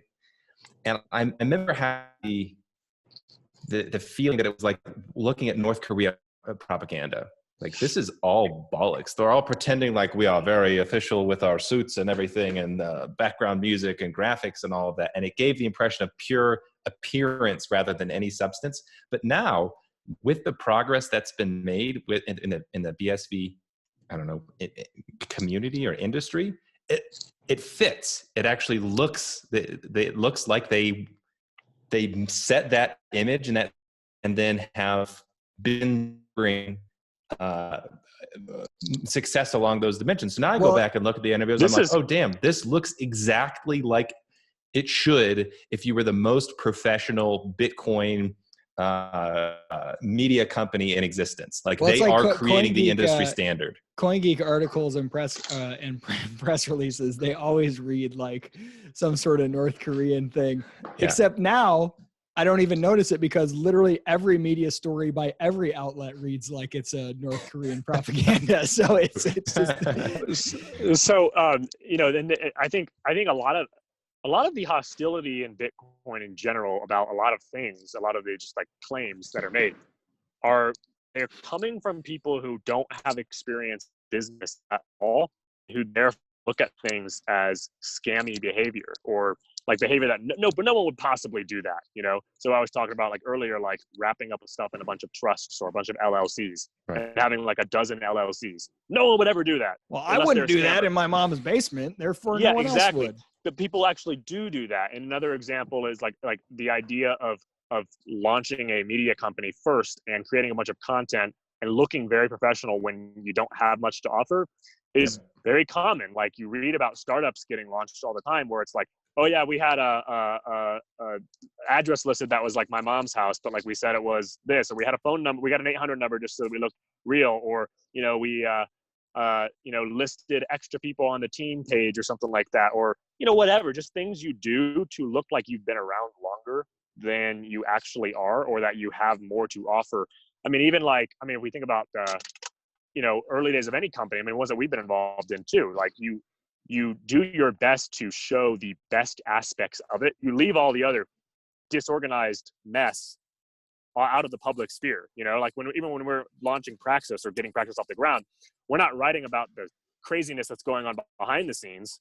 You're getting tailored picture of the good stuff, and then also the vision that we have for what we want to do in the future. But you're not getting like, oh shit, this happened, and oh shit, this happened, and oh crap, like this, right? Right. And if you saw, that's the same thing I think with here. Yeah, it's not like you can create these promo videos and media organizations easily. It's not like, oh, if I were going to do the scam from my basement, I would do it this way and make this front media organization. Probably not, because that's really freaking expensive to put on those conferences, to get the hosts who are interviewing people, everything, like super. It's like, it really is legitimately. You think this green screen background and these production values we have here, you think you do have this cheap? black blob that keeps coming out of your. He's obviously paying millions of dollars just to operate CoinGeek, and CoinGeek is not, as far as I can tell, generating revenue. Directly. They don't have ads on their website. But if you look, I subscribe to the YouTube channel because I've really been enjoying the stuff that they're putting out, more excited about BSV. But it is not an exaggeration to say you could see some of those interviews on CNBC. Those are max quality. They give the impression of 100% professionalism. Is that supposed to be a compliment or an insult? It's true. It's a compliment. And it's very hard to explain through the lens of the fraudulent explanation. It's like, to go to those lengths, do something that high quality value, when the person who's doing it doesn't believe in it, I just don't think that checks out. Yeah, there's too many entrepreneurial type people. Not a ton, but enough that I've met who are smart and who are building on BSV, who have had the opportunity to get exposure to Craig and Enchain sufficient that if they thought it was fishy and it wasn't going to be good for their business, they wouldn't have done it. Like, there's just too much real stuff happening there for it to all be phony. Yeah. Well, and you can usually tell when something is like a pop-up sort of facade, because it doesn't go that deep.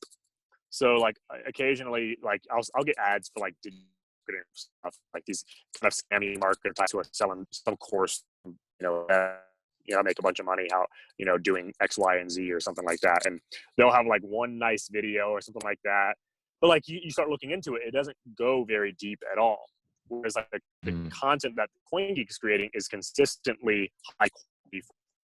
2 years now, like it's a different level of commitment. It's not just like, oh, let's set up this like really thin veneer that we can use to get people into this email list or something like that. TK, we need to talk about this book before we wrap this. What's going on? I want to read this thing.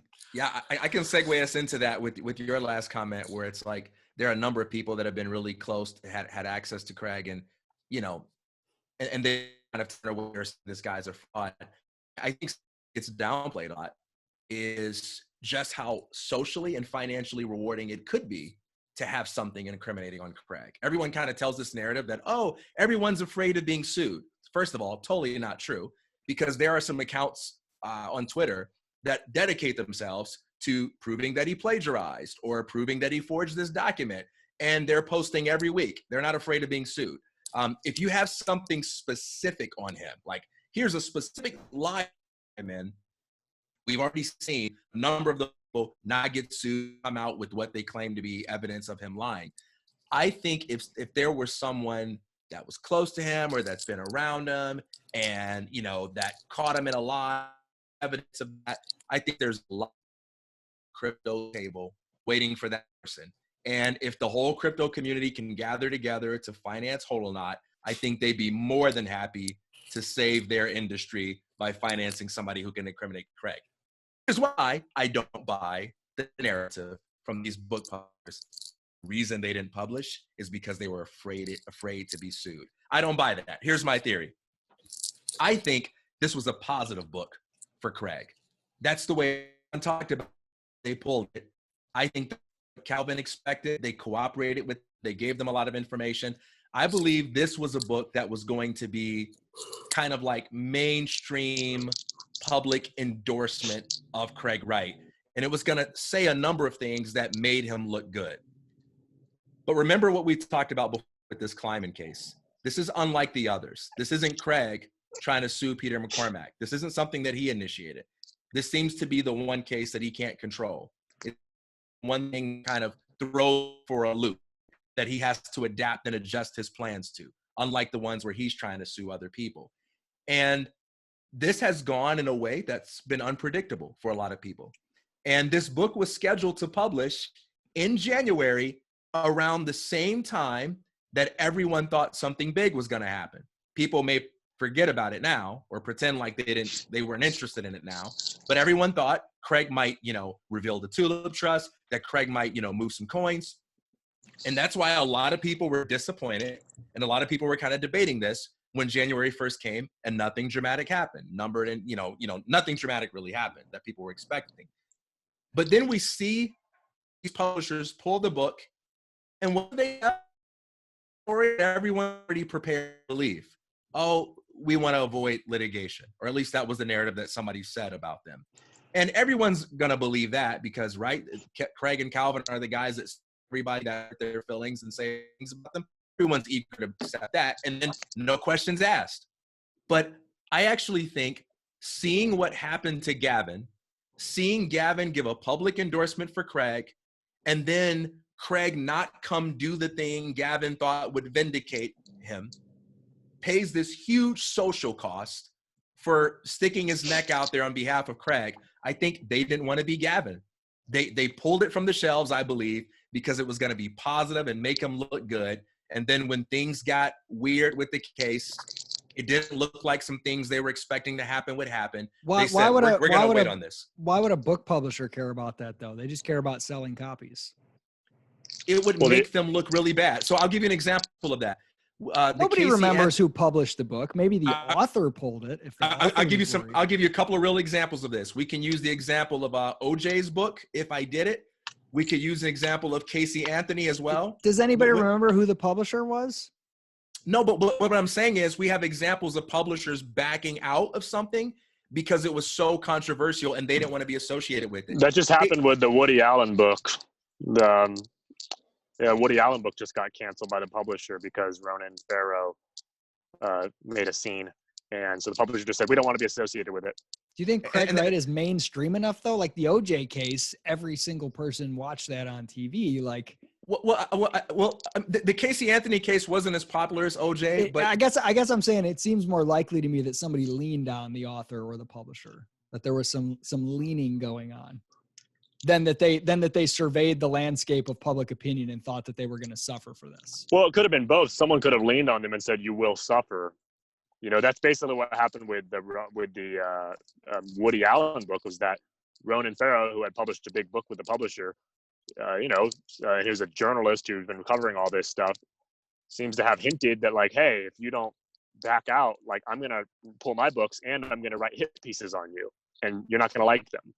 So yeah, there's got to be leaning going on, because I don't think there's enough of a. I think it's got to be leaning. Yeah, I think it's got to be leaning because they already knew, the publisher already knew with like Woody Allen, they knew that's a controversial book. So who's doing all this leaning? Who's getting Ira to sue Craig, and who's leaning on this publisher? Greg Maxwell, the same people that took over BTC and screwed it up.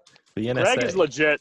Greg is legit. Like I told you guys the other day, Greg and Adam Bagg give me shudders when I like hear them talk or when I see what they write, because it's so slick.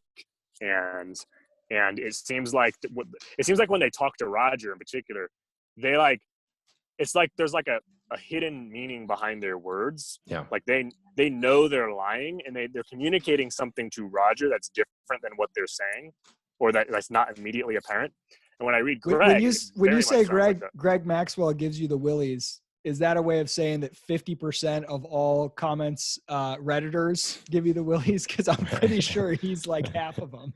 Yeah, no, you can tell oftentimes, like, you can tell it's him. You'll read it and be like, oh, that sounds like Greg. And that's why it's become a thing to refer to people like that as Greg. Whether it's Greg or not, or someone Greg is working with, I don't know. But when you I didn't know that was a thing. That's great. When you read his real account, the one that he's acknowledged is his, that alone is creepy enough, the stuff he will say and the stuff he will suggest. And it's like, okay, like there's no way that this guy is because he spends so much time on Reddit alone trying to screw things up.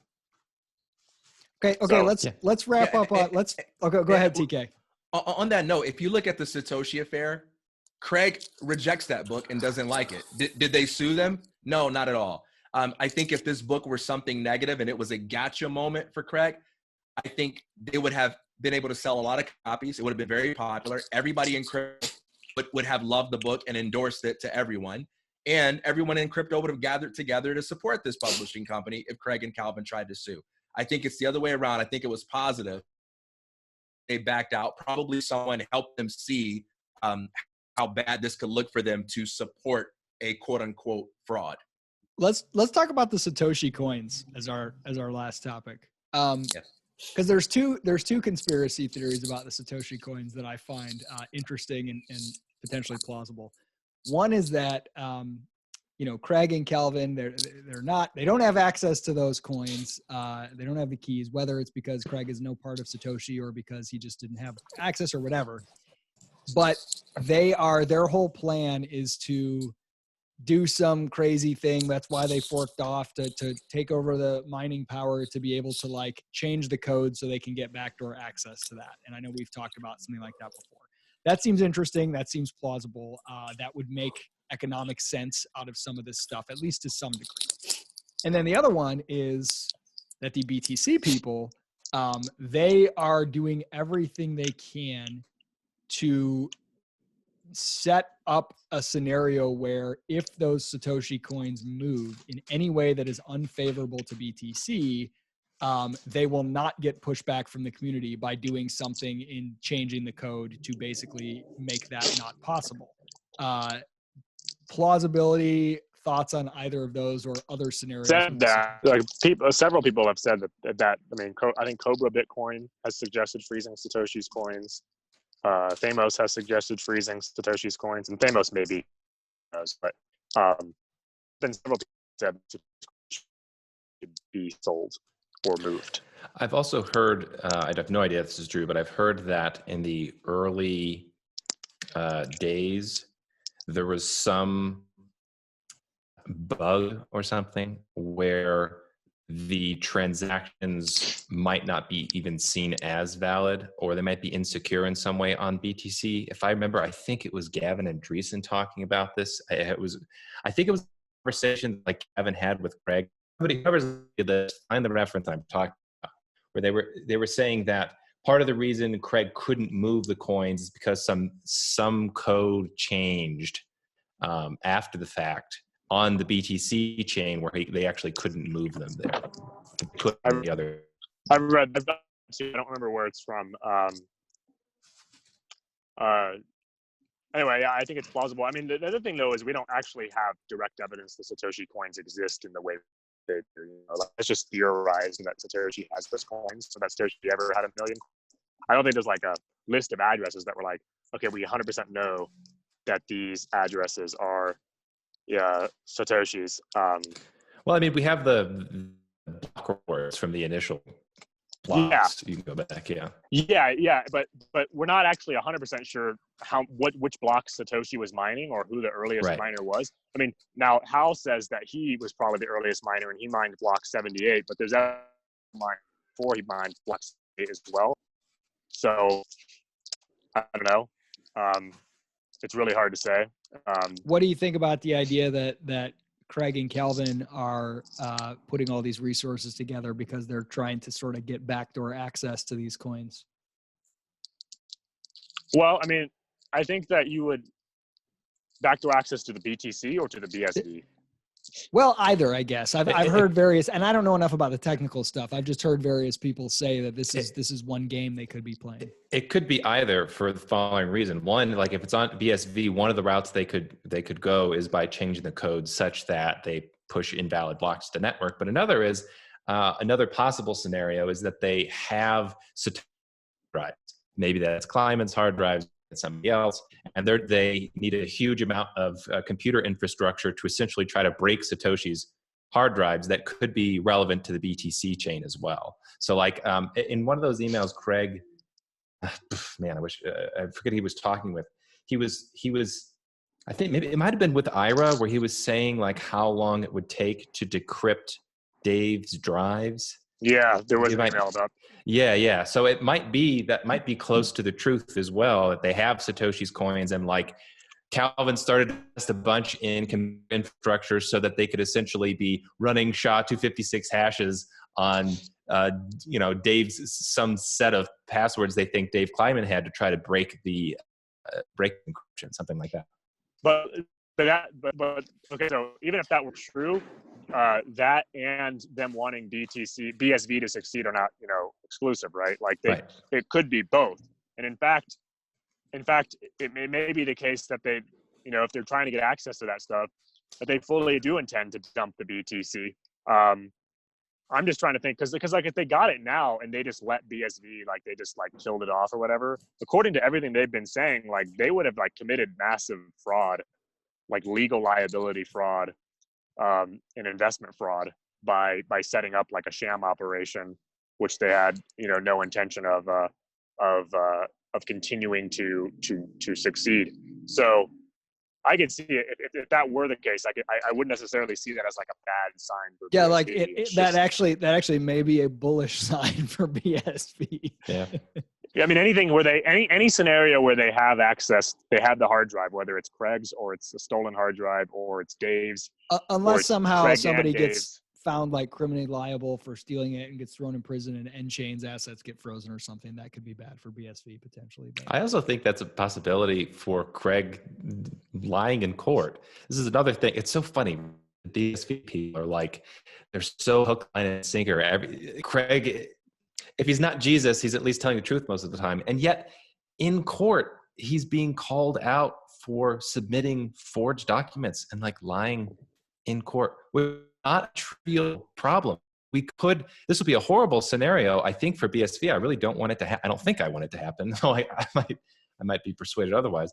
But Greg could really get in legal trouble here for these shenanigans in court it's not clear what the master plan is when you're caught lying to a judge. Well, the master plan, if you actually had $10 billion in Bitcoin, the master plan would be, okay, I have no way out of this, so I'm going to lie and get myself perjured and go to jail for a couple of years or a year, or get fined, or and then once it has been declared in court that I am not Satoshi and I was lying about it, now I'm free of all liability. For dumping the coins. Like I don't know. If the court has ruled. TK, what would you tell it? You explain the mind of Craig.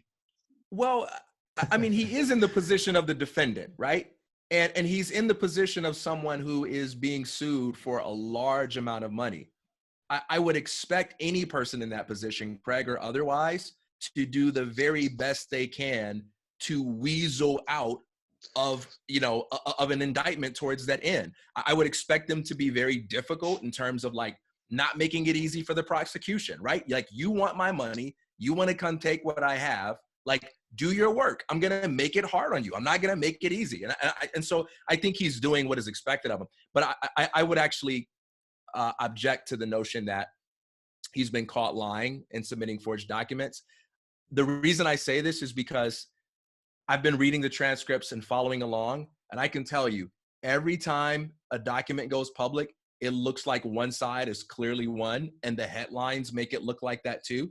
And then when the next document goes public, it looks like the complete opposite. So even with the example you gave, you had the judge make all those like damning, statements, right? And then you have the next judge come back a couple of court documents later and vacate many of those things and sort of soften the blow on that. And I have to see how the actual trial goes. to kind of really know who's winning and how this is going to unfold. 2 words: Rusty Staples. Coffee stains. 2 words I was when at TK was damning. You pronounced the N, and softening, was it? You pronounce the letters that are usually not pronounced. I just heard that. TK's diction is very clear. Damning. I love it. All right, let's bring it home. What do you want to throw out there? Final words. I want to hear Deryk. Deryk's going to say something. Oh, well, yeah. I just think that I've seen multiple times where a document will be circulated. Everyone's proclaiming victory. Like everyone says that Craig has been proven wrong. And then it comes out that that's not the actual document and it's been tampered with. So I don't know. I mean, there's a lot of fears around this whole thing. What does core people have in circulating a document that has addresses on it that Craig didn't submit to the court? That was one example where they were saying that Craig submitted certain addresses to the court, and those were not the addresses that were submitted. And that was like really odd to me. And so when I evaluate this stuff, I'm trying to put it all in the context of all possible scenarios, including ones in which the forgeries, he is not responsible for them. I don't know.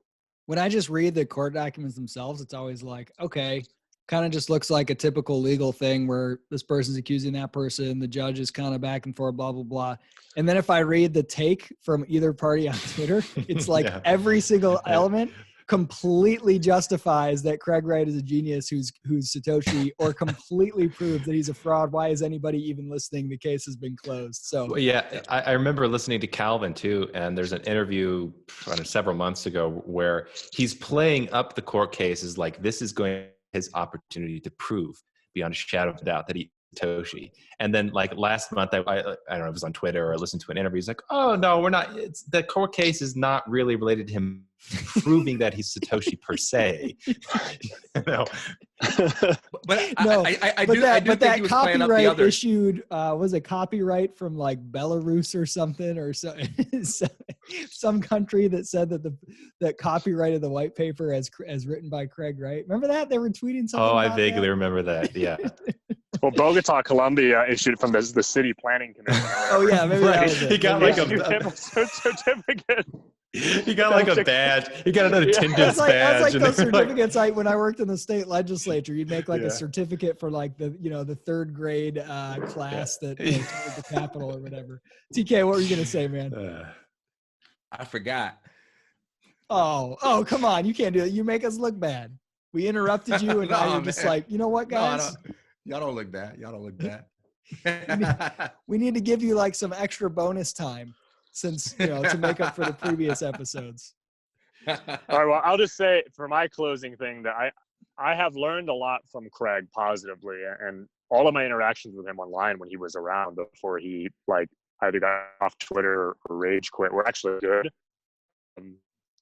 I've found him like instructive. Like I disagree with the idea that he's been a toxic influence, or at least that the toxicity that brought to the table hasn't been matched by others on the other side in big block bidding. That's fair. I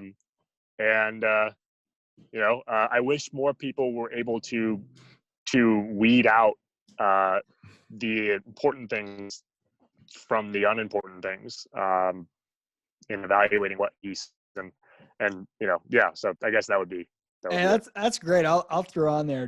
Just like Bitcoin would be much worse off without Roger Ver, Bitcoin would be much worse off without Silk Road, and Bitcoin would be much worse off without Craig Wright. I think he brings a lot of interesting stuff to the table that's valuable. Even the controversy and the stuff that gets mixed up, I think in the end is a net benefit, as long as it doesn't go just too much into a distraction territory. But even then, it's entertaining and it's interesting and it's fun. So when nothing's happening with price or technology, at least we have some fun gossip to pay attention to. Yeah, it's definitely important for people to be able to separate the ideas from the person speaking them, because Craig does have a bunch of, as I've accurately said before, the areas in which he's right are probably more important than the areas in which he's wrong. And he's right in the economic stuff. He seems to be right about locking all, and that might be all that matters from like perspective of whether or not the the BSV is going to win or not. Well, in the areas in which he is I have three categories in how I label the stuff he says. There's stuff that I think is crazy, or there's stuff that I think is wrong. There's stuff that I think sounds crazy and could be wrong, and then there's stuff that I think he's right on. In the middle category, a lot of times I have consistently now found things where people who I think are way more trustworthy, or like Gavin or Mike or Hal Finney, have all said the exact same thing that he's saying, in a way that is much more palatable towards like my let's say libertarian sensibilities or whatever. Like even traceability, for example. When I read Hal Finney making an argument for traceability, That's on crazy. the crypto anarchist mailing list or whatever, like that's insane, right? Yeah. But he put it in the perspective of like, I know Hal's an anarcho-capitalist. I know he's not someone who supports, sending people to Thai jail, right? So to see Hal doing that was like allowed me to appreciate what Craig was saying in a much different light. And so that, I that's just what I found a lot of those things that immediately seem unpalatable to be maybe worth reevaluating. DK, you get the last word of the entire session. That's how much we love you. If Craig Wright is who his critics say he is, I think we have a miracle that is even greater than him being Satoshi. Because it would be a case of the bumbling idiot, the plagiarizing academic, the fraudulent liar somehow outperforming all of these crypto OGs, and then the one guy in the space understands Satoshi's vision and somehow assemble the talent coming out of nowhere to make this thing work. I think that would be amazing. But here's what I would say. So TK is saying he's either Jesus or he's super Jesus. Right. Right. He's either Jesus or God has sent another. No. But here's what I would say from my parting words. I believe that knowledge is power, but there are more ways to express the power that is knowledge than through argument and debate. One of the best ways to express that power is by generating results in the real world. And I think I'll use an example. Go back and watch, if you like MMA or if you can tolerate it, the first fight between Anderson Silva and Chael Sonnen. Anderson Silva is considered by many to be one of the greatest pound for pound of all time. And he had the longest winning streak for any champion up to that point. But Chael Sonnen just talked so much leading into the match. A lot of people up. It goes all the way to the final second. It goes to the final second. And the entire time, it looks like Chael Sonnen is absolutely destroying Anderson Silva. So much so that in the final 30 seconds, the announcers are beginning to praise Chael Sonnen and saying, well, he backed up all his talk. He did everything that he said he was going to do. He said that his mother was the one who went, oh my gosh, what's going on? Oh my God, I can't believe it. Anderson just submitted him. And it's like this unbelievable thing. And even though Anderson Silva walks away the winner, most MMA fans were still talking like, no, Chael Sonnen won.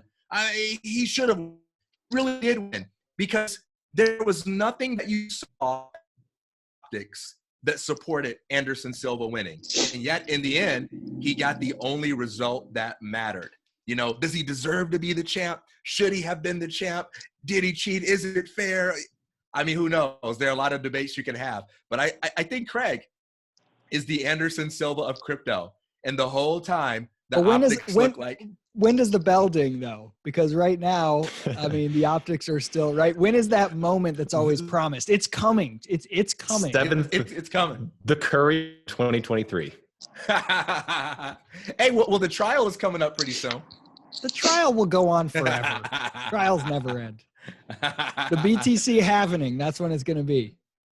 Hey, but I do believe, though, that, I mean, this can't go on forever, right? I mean, maybe BTC can survive with its poor economics until the next halvening, but doesn't it kind of have to be over at that point? We have to have a winner in 5 years or less. It seems to me we do. Maybe that's a topic for another time. I hope so, but I'm impatient I've already. been wrong about that prediction so many times that I think I don't even want to make it. Yeah, About, I keep what's, waiting. I keep waiting for the big thing, but hey, guys. So you think everyone will have lost, or there'll be one winner? Have lost. Not in 5 years. No, I can imagine BTC surviving. Actually, I don't think BTC necessarily has to die. BTC could conceivably exist as a sort of limited network that the whole world doesn't use, but that has transaction fees that are high that pay for mining, and it's just not used for nearly as much stuff. I could imagine it doing something like that. TK, in 5 years, I could see things being exactly as they are now. Yeah, I could. I hope not, but I could. I don't think that's any way possible. Not in 5 years. I think you say that because you've come to the crypto game late. Because 2015, I'm telling you, like Litecoin would have been laughed at, 8 years ago or whenever the heck. There's your example. There's your example. Thank God it went to $400. If Litecoin still exists as it is at the price it's at, then literally anything makes sense. Like who knows? How can you predict? You could buy 5 years ago and made a load of money, which is crazy. It was like pennies, and now it's like $70 or something, or $40. I don't know, but it's like still that's a huge return. Yeah, it seems to me though that there have been more halvenings, and with the next one, that drop is going to be so low. Someone's got to win the transaction volume game, or just like have some serious number go up, stuff go down, or something like that. I just don't see how in 5 years there is not either a clear market leader or they're all just done. But I'll go ahead and say it, man. In less than 5 years, you got me here. What's the date? Let's get it on the record. You know what? You got it. To be a true member of the Church of BSV, you have two conditions. You have to make bold predictions, and they have to not come true. So go ahead. At specific dates, please. Like month, day, time, and year. Yeah, it's now 3/18, Friday, April 10th. By 3/18, Friday, April 10th, in the year 2025, BSB will be the clear leader over BTC, BCH, or any of the other competition in crypto. That's my prediction. 97.8% probability. Is that what it is? Was that Craig's number? 98? I think something like that. Something like that. Yeah, that's my percentage. All right, man. Hey, looks like we already lost Deryk. Peace out, guys. All right. Thanks, guys.